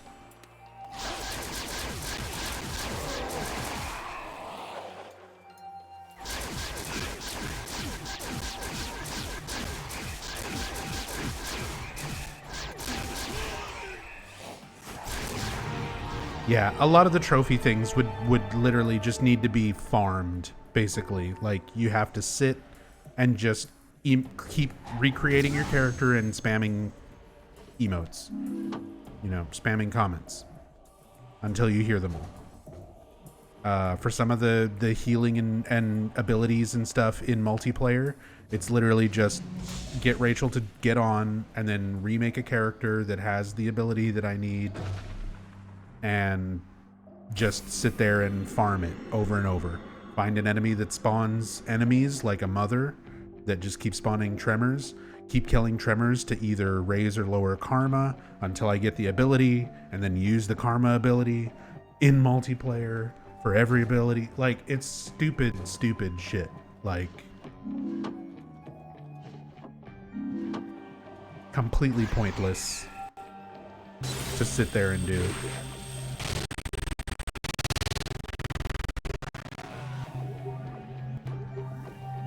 Like, all the major things in this game I've done.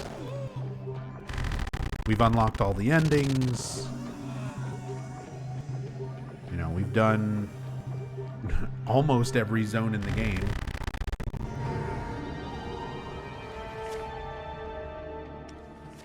We're on 441 out of 500. We've collected every note.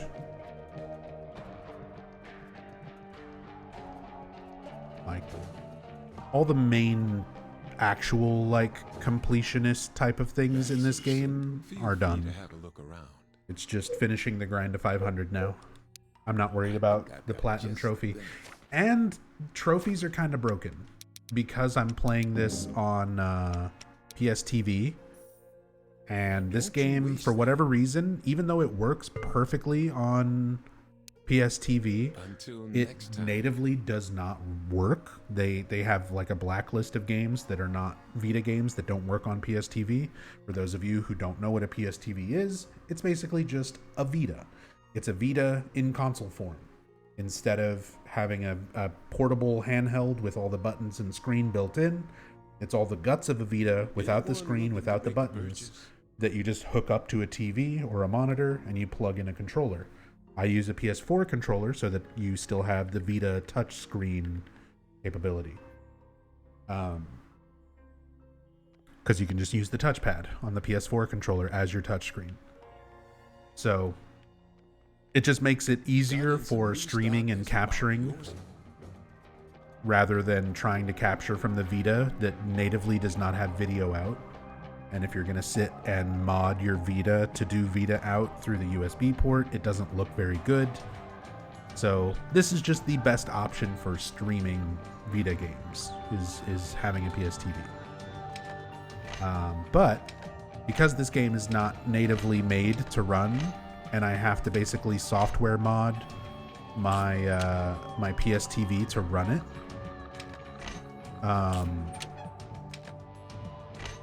a lot of the times where I have gotten like trophies while I'm playing, it will mess up and not like remember that I got it, because there's trophies that have popped up like, you did this more than once, so it doesn't properly track like trophies and achievements and things. So even if I sat here and grinded everything for the platinum, the game might not even track it properly.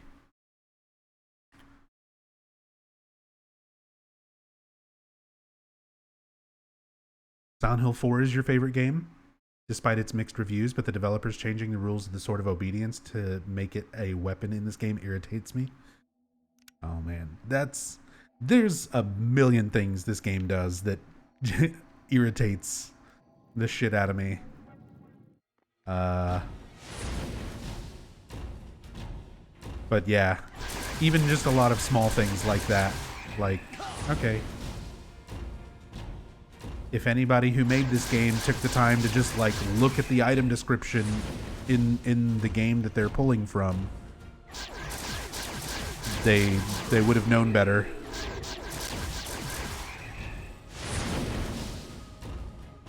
But they didn't. Someone didn't.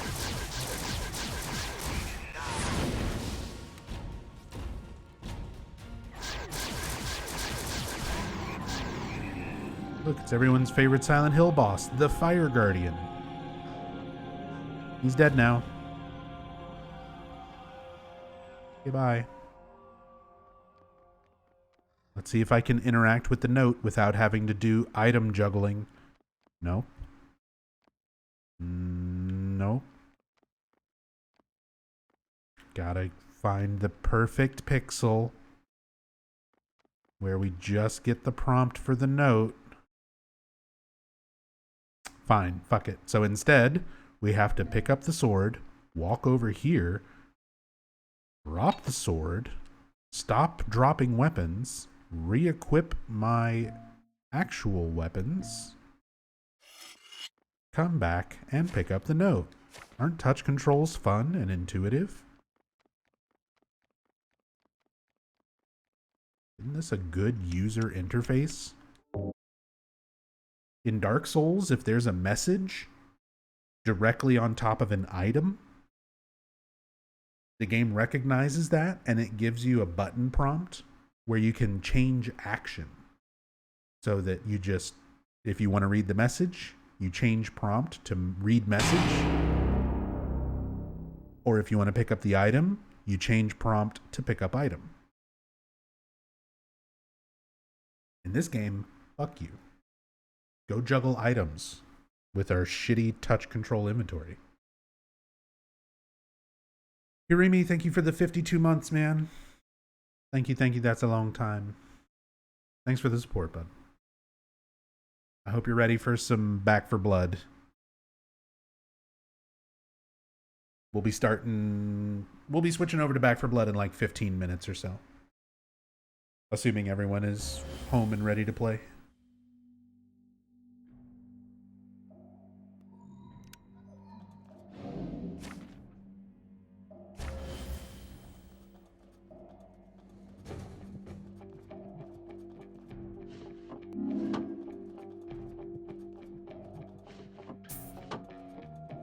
So close to 450? Not really. With the way these zones have been going, not really. Did you see like how many times I had to re-random Zone 440 today? We've been getting some absolute bullshit. Yeah, we finally got a 5-piece. They do exist.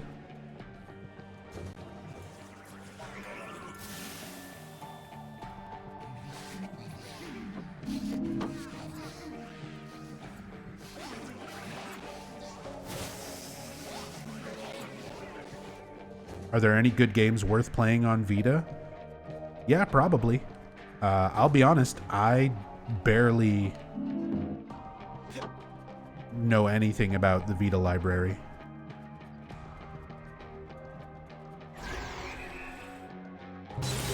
I don't really play handhelds very much.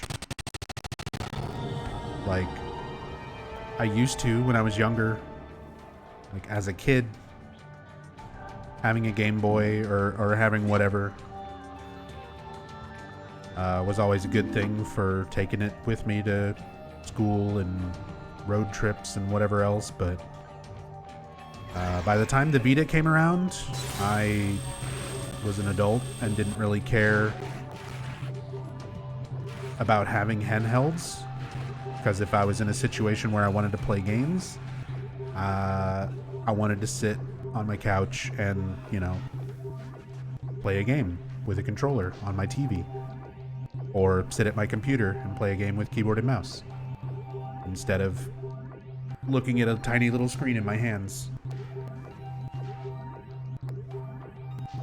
So yeah, I don't know much about the Vita or its library.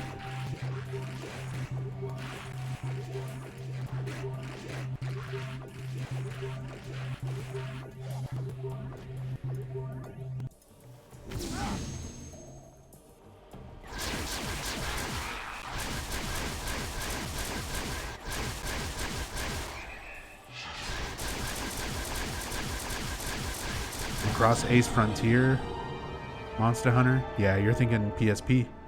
Very common mistake. A lot of people confuse the Vita and the PSP.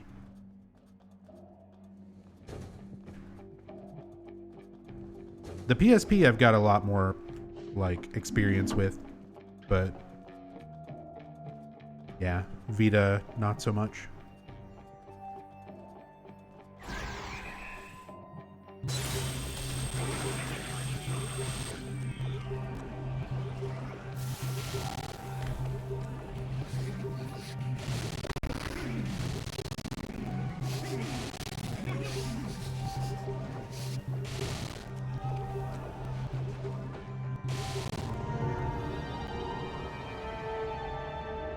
Nobody had a Vita. I mean, there's a reason why Sony stopped supporting it. It had like a relatively short lifespan. Even though I've heard from a lot of people, like, they're big fans of the Vita. There's a lot of good stuff on it. And a lot of people just really like them for how easy they are to mod, because yeah, software modding Vitas is a lot more simple compared to a lot of other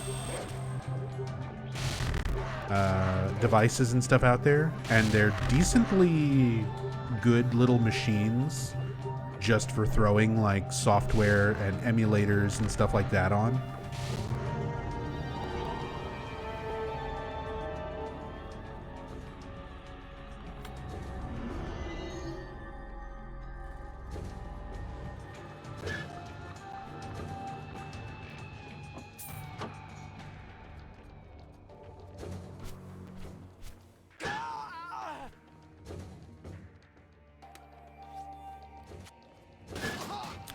But yeah, like I said, Vita was just kind of...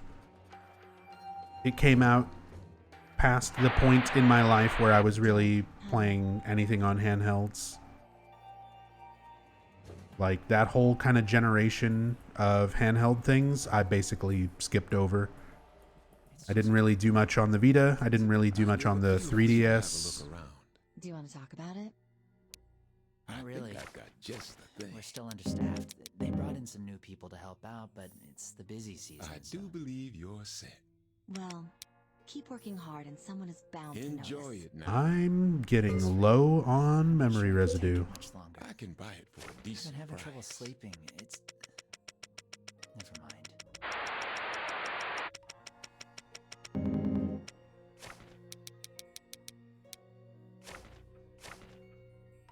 Are you familiar with Twin Perfect? Of Don't course. spend it all. Good luck. And I've actually had Fungo join me on some streams and stuff back in the day when he was still active on Twitch. Hopefully he comes back to Twitch at some point. I miss Fungo. I would love to do more stuff with him, but yeah, absolutely. Dog tag. And away we go.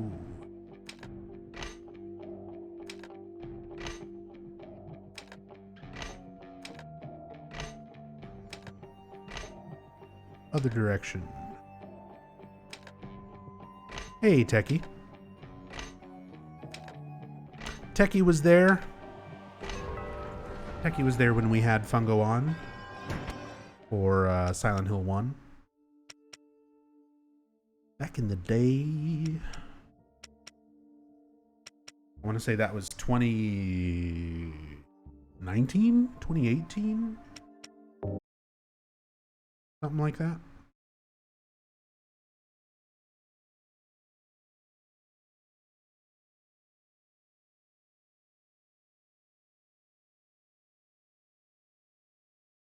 The Wii was totally like that. People buying used ones super cheap just for homebrew. Yeah.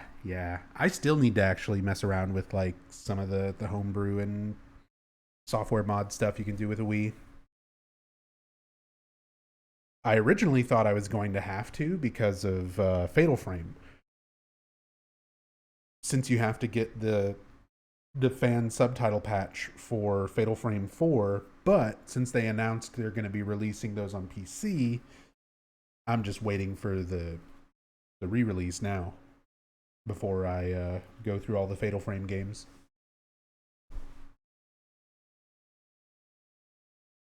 Because I've still only played the first 3.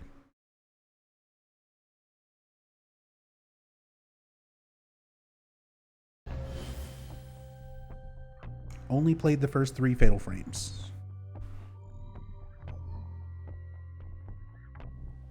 But I really like the first 3 games. There's some good, solid Japanese horror games.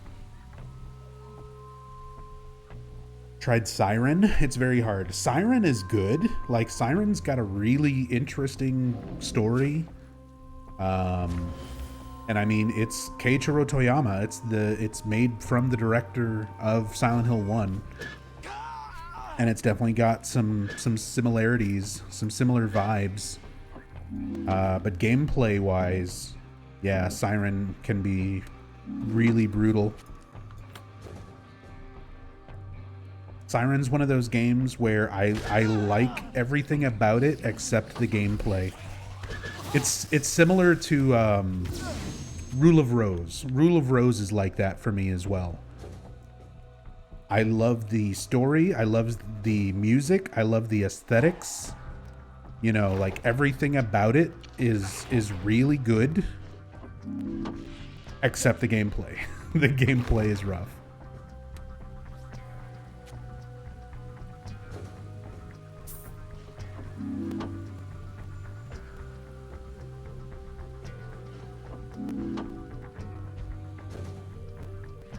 Got a fucking raw shock. So, no shopping.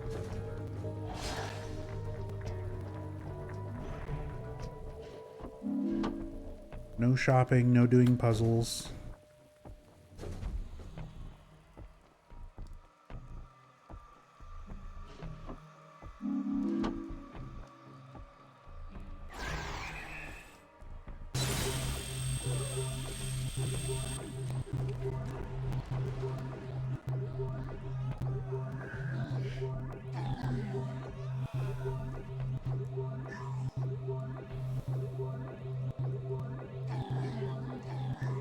When Slitterhead coming out? I don't know. We never got like a release date or anything for Slitterhead, did we?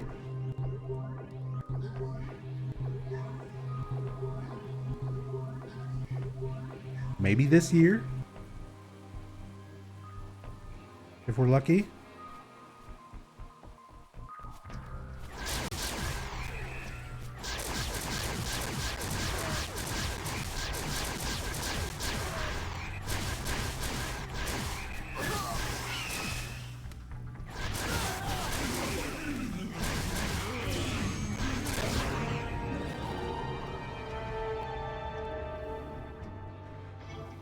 Let's unlock doors in case we die so we don't lose keys.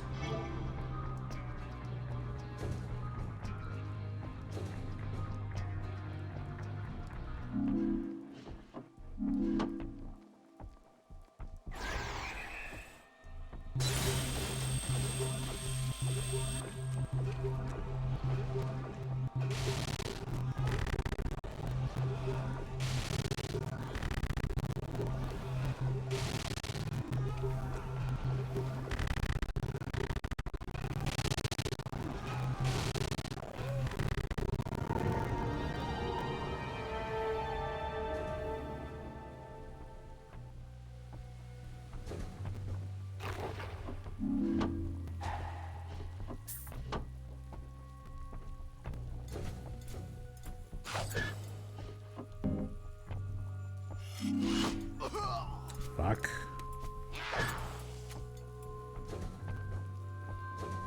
Please don't.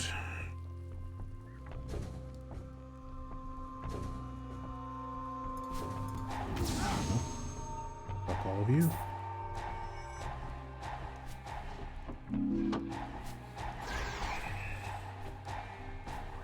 Have fun. You live on the poison trap now.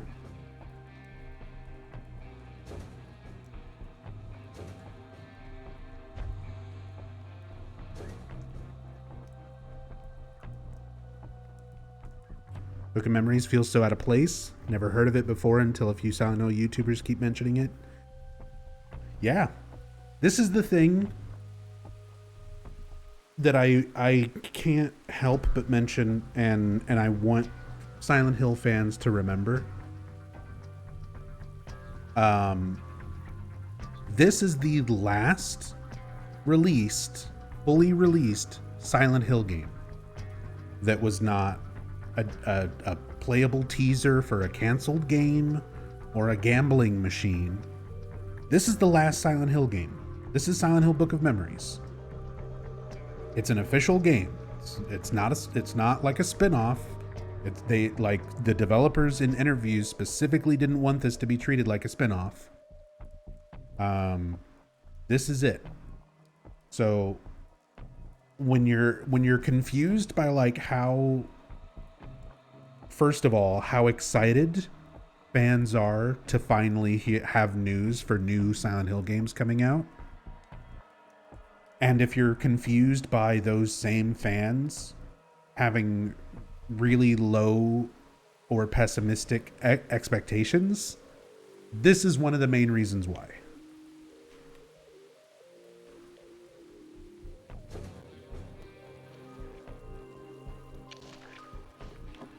Because this game is fucking horrible. There's no nicer way for me to put that. And I'm not even going to try, because I've got hundreds of hours of me playing it and getting through it and talking about how much I vehemently hate it. Never seen this. Is this a main Silent Hill game or a special mode? Yeah, there you go. This is a main Silent Hill game. This is the last fully released Silent Hill game.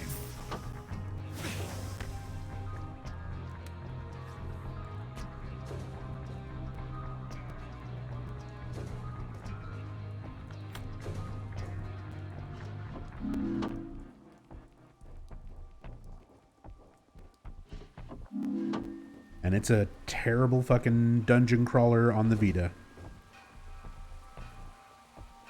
I wouldn't mind it if it was just a dungeon crawler. If it was a fun dungeon crawler. Like, there's also spin-off stuff like the Silent Hill arcade game and it's a rail shooter, you know, like House of the Dead. But it's a decent rail shooter. If you like House of the Dead, if you like rail shooters, the Silent Hill rail shooter, the Silent Hill arcade game is pretty good. Obviously, like, story-wise and stuff, it's not great. But even for the story, they took into consideration, like, existing lore and expanding on it. Because the whole plot of the Silent Hill arcade game is all about the Little Baroness. And you learn about the Little Baroness in Silent Hill 2. So dinner was a success. There's an article talking about the boat tours and the Little Baroness on Lake Toluca. On Toluca Lake, there was the Little Baroness that sank for some mysterious reason. And they don't give you any details. It's one of those things where it tells you kind of the background story of it. And then it just, you know, says like, it sank for some reason, and then there's a bunch of pages torn out. You know, there's a bunch of stuff that's illegible. You can't read the full story. So the Silent Hill arcade game tried to just expand on that little article and give a little bit more history about the Little Baroness and like what happened.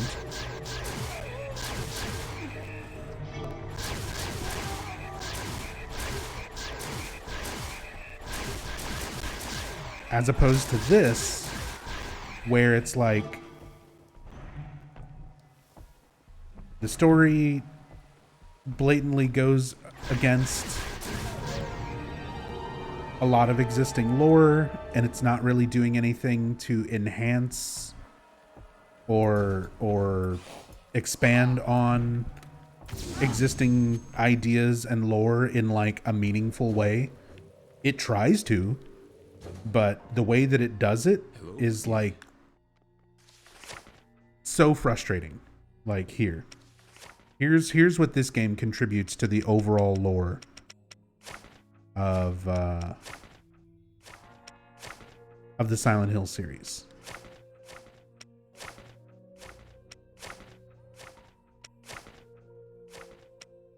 Let me get to here. Where's the first one? So this is the main contribution to the lore, to the what this game tried to do to expand on the Silent Hill series lore. Every single Silent Hill game that came out before this one happened because somebody wrote something in a book of memories. That's it. That's what this game adds. So whatever your fan theories, whatever your ideas for like, why did Harry adopt Cheryl and go to Silent Hill in the first game? Why did James murder Mary and go to Silent Hill in the second game? All of those games and everything surrounding them, this game just says somebody wrote in a book of memories. That's what the contribution was. I just wanted my daughter to grow up and have a normal life, a life without all this madness. I wish that damn cult never existed. Harry Mason wrote that in a book of memories. And you know what happened? Silent Hill shattered memories. A world where his daughter grows up in a world without the cult. I'm a horrible person. I wish I could forget about all this. Go back to how she was before the illness. She could be the woman I always wanted. James Sunderland wrote that in a book of memories. So that's why Silent Hill 2 happened. My friend needs to return home. I love her, and the one who stole her must pay. Once she remembers, she will set everything back to the natural order. Claudia Wolf wrote that in a book of memories, and so Silent Hill 3 happened. October 17th. Important lady told me my mother was asleep in Ashfield. I have a mother too. I'm so happy. I want to see my mother. That's actual dialogue from writing that you find in Silent Hill 4. Turns out, Walter Sullivan wrote that in a book of memories, and that's why Silent Hill 4 happened. I'm sick of this. I give up. I'll never be their perfect soldier. I hope at least my brother can be the son they wanted me to be. Alex Shepard wrote that in a book of memories, so Silent Hill Homecoming happened. Isn't this fun? Isn't that a great, meaningful expansion of, like, decades of Silent Hill lore, that everything can be answered by just saying someone wrote in a book of memories? Isn't that a fun way to, like, expand on the lore? Anytime there's a mystery, anytime there's anything unexplained in any Silent Hill game ever, somebody just wrote in a book of memories and made it happen. There you go. Every single mystery about Silent Hill ever solved. Isn't that fun? Isn't that nice?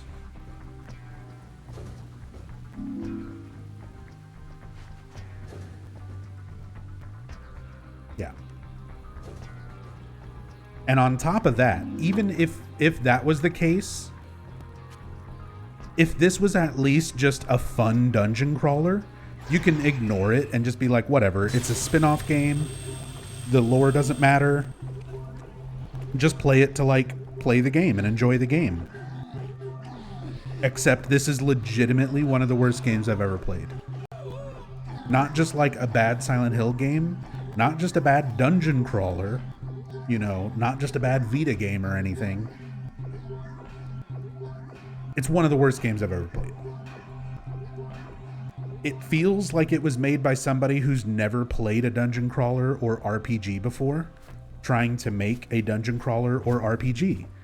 Except that this game was made by WayForward, who have made good, competent games and RPGs and dungeon crawlers. Like, the same people who made Bloodstained and Shantae and Spider Sores and River City Girls made this. So, just to be clear, like, it's an RPG. You have a character. You have a level cap. You have stats. You have weapons. And each of those weapons have weapon proficiencies.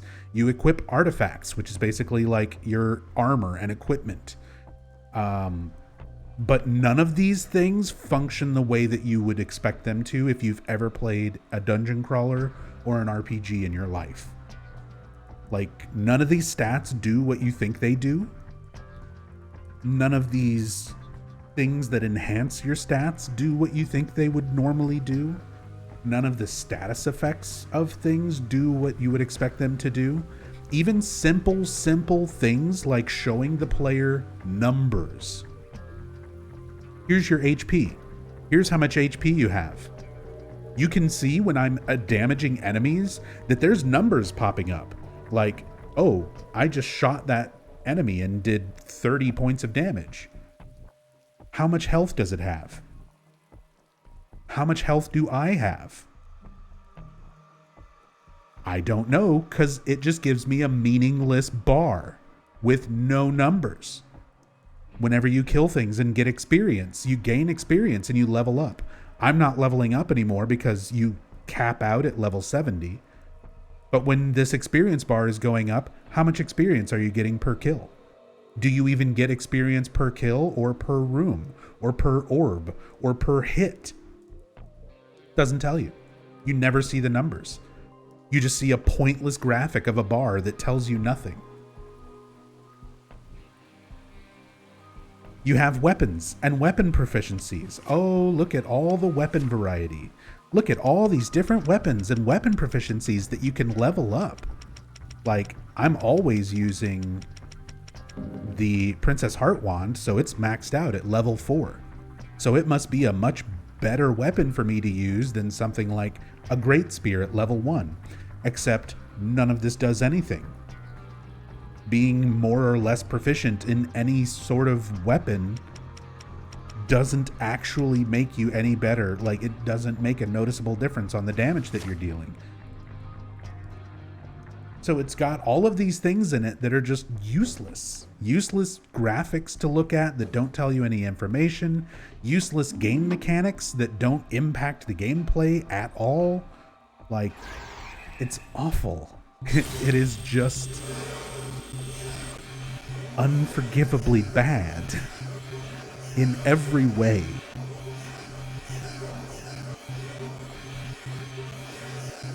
It's not just like, oh, a bad Silent Hill game that doesn't do justice to the lore or something like that. It's an incompetent mess of a game that confuses me that it could even be this bad. Because I know the people who made it are capable of better.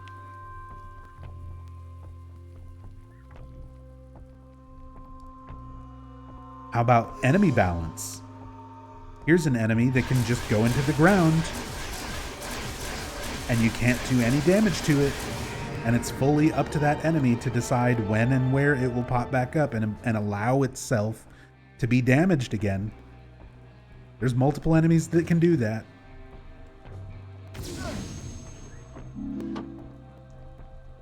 Enemies also don't scale with the player. Since there's a level cap for the player, you cap out at level 70.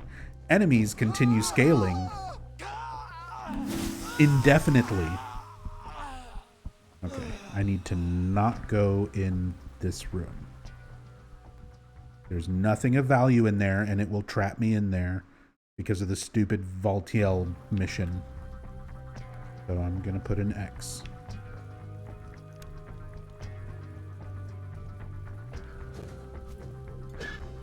Although now, because I died in there, I probably just dropped... I dropped my keys. So I have to go in there, and I have to clear those enemies, because I have to pick up my keys, because I have to open up this locked door, because most likely that's where this last challenge orb is going to be for me to even complete the zone. And that's the entire gameplay loop, by the way. It never changes. From zone 1 to zone 500... presumably, I guess. I'm not quite there yet. But up to zone 443 so far. The gameplay loop never ever changes. You go into a zone, it will randomly be 5, 6, or 7 puzzle pieces large. 5 being the smallest map and 7 being the largest.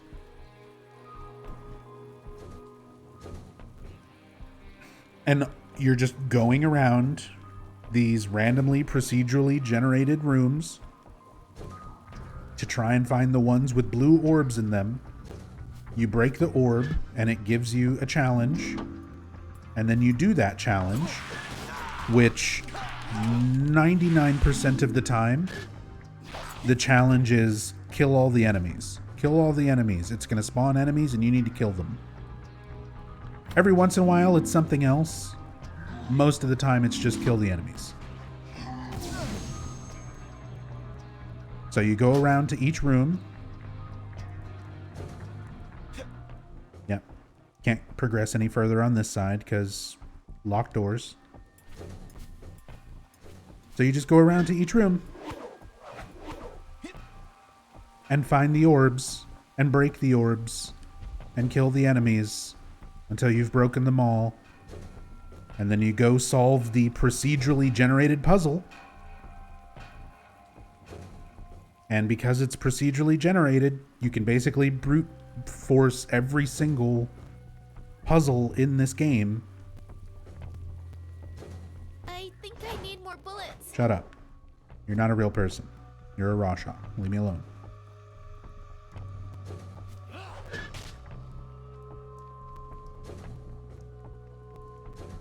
But that's the gameplay loop. And then, like I said, enemies don't scale based on your player level. They scale based on your zone that you're currently on. So when you get into the 400s, like I have, essentially everything in the game is just a one-shot kill. More things in this game kill me in a single hit than otherwise. which means a lot of the other things that you do in the game, like right now, the supplies and stuff like that, health kits, I'm basically throwing resources away for health kits. Like, it's more efficient at this point to not buy anything except for toolkits, because more often than not, if something hits you to where you take damage and need to heal, it's going to continue hitting you until you die, or you're just going to die in one hit anyway.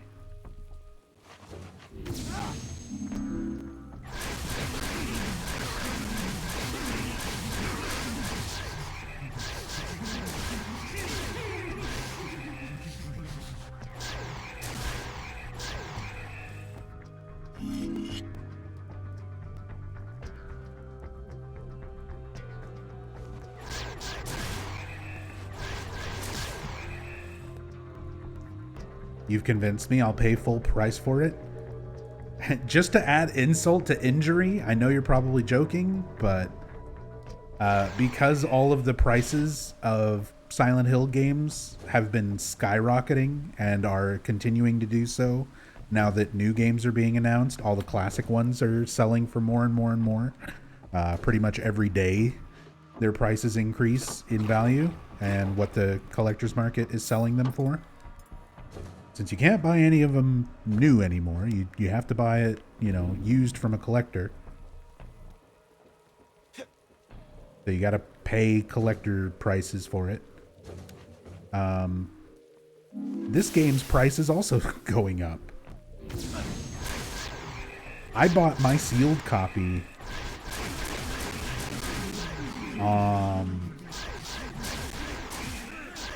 in 2017.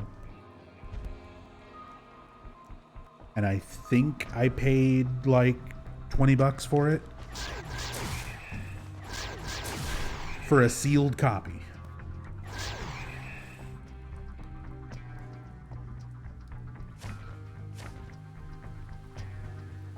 And now it's a lot more.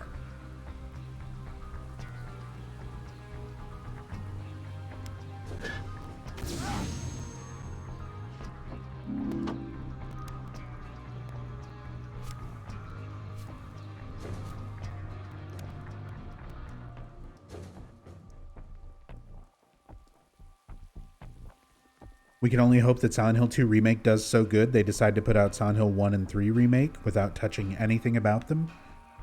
That won't happen. That won't happen with the remake. Remake is always going to have things changed. Like, even the most, like, pure, quote-unquote, pure remake games and stuff out there, they're always going to have something altered or changed. See, I don't want remakes. I don't want remasters. I just want re-releases. There's PC versions for Silent Hill 2, 3, and 4. You can only buy Silent Hill 4 on Good Old Games.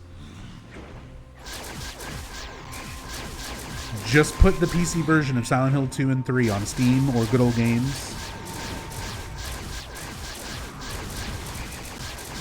Put out like an official PC version, you know, just a cheap PS1 emulator version of Silent Hill 1, or just put digitally able to play PS1 games like Silent Hill 1 on modern hardware.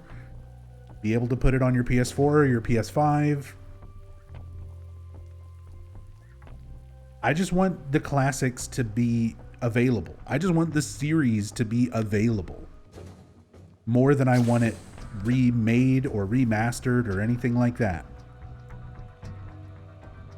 I just want people to be able to get them without spending fucking an arm and a leg.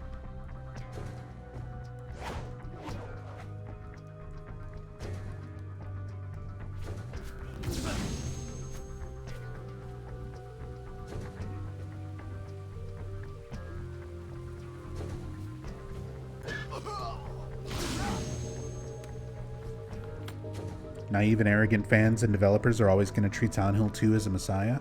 I mean, I get it. Like, Silent Hill 2 is my favorite game as well, but other games exist.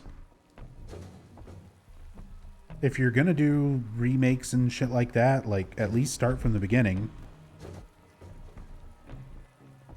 But yeah, that's not the case. Konami looks at numbers.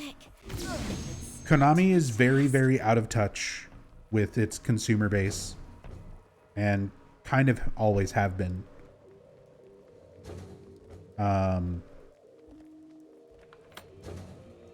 yeah, it's what they look at is numbers, and they look at what other people show them. You know, they weren't even considering reviving Silent Hill as a brand until apparently Christoph Gans was talking about being interested in making a Silent Hill 2 movie. Christoph Gans is the director of the original Silent Hill movie, the first Silent Hill movie. So until he started telling Konami, like, hey, I want to make a Silent Hill 2 movie, Konami wasn't even considering, like, that anybody cared about Silent Hill enough to revive it. So that's very recently. That's like Please help me. 2020 when Christoph Gans first publicly said that he was showing interest in making a Silent Hill movie, another Silent Hill movie. Because I actually had asked a few people about it on Twitter. Because Christoph Gans publicly said, it was either 2019 or 2020, Christoph Gans in an interview had said that he was interested in making another Silent Hill movie, as well as a Fatal Frame movie.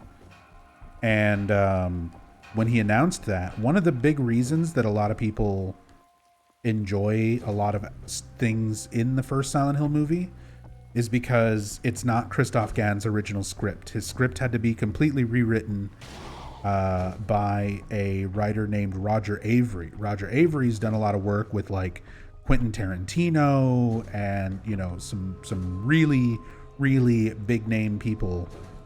So like he's a really good writer, and he basically took Christoph Gans' original script and rewrote it. Because Christoph's original script had like no male characters. It was originally designed to be an entirely female cast. For you. And before you start going, oh, well, that's cool, you know, girl power. The reason that Christoph Gans wanted it to be an all-female cast is because he's just a weird, creepy guy who said he likes surrounding himself with beautiful women on Thanks set. for your business. Then later on, in later interviews after the movie came out, when people started asking him about like, why did you make the character of Harry Mason into Rose da Silva, he was like, oh, well, you know, Harry Mason's mannerisms, being afraid and caring about his daughter, we saw that as being much more motherly, so we changed the character to a mother instead of a father. Because, you know, fathers aren't supposed to care about their children or be afraid of anything. So we had to make Harry into Rose da Silva.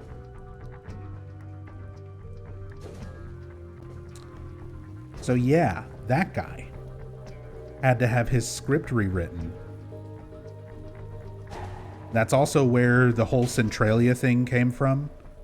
That was all Roger Avery. Team Silent had never heard of Centralia when they made the Silent Hill games. But Roger Avery grew up near Pennsylvania, so he'd always heard stories and stuff about Centralia when he was growing up.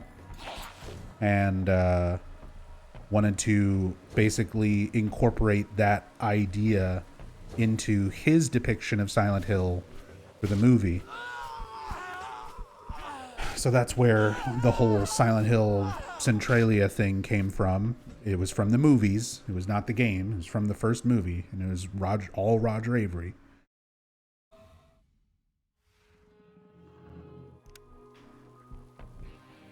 Dude, I just need this last fucking room, and I can't do it.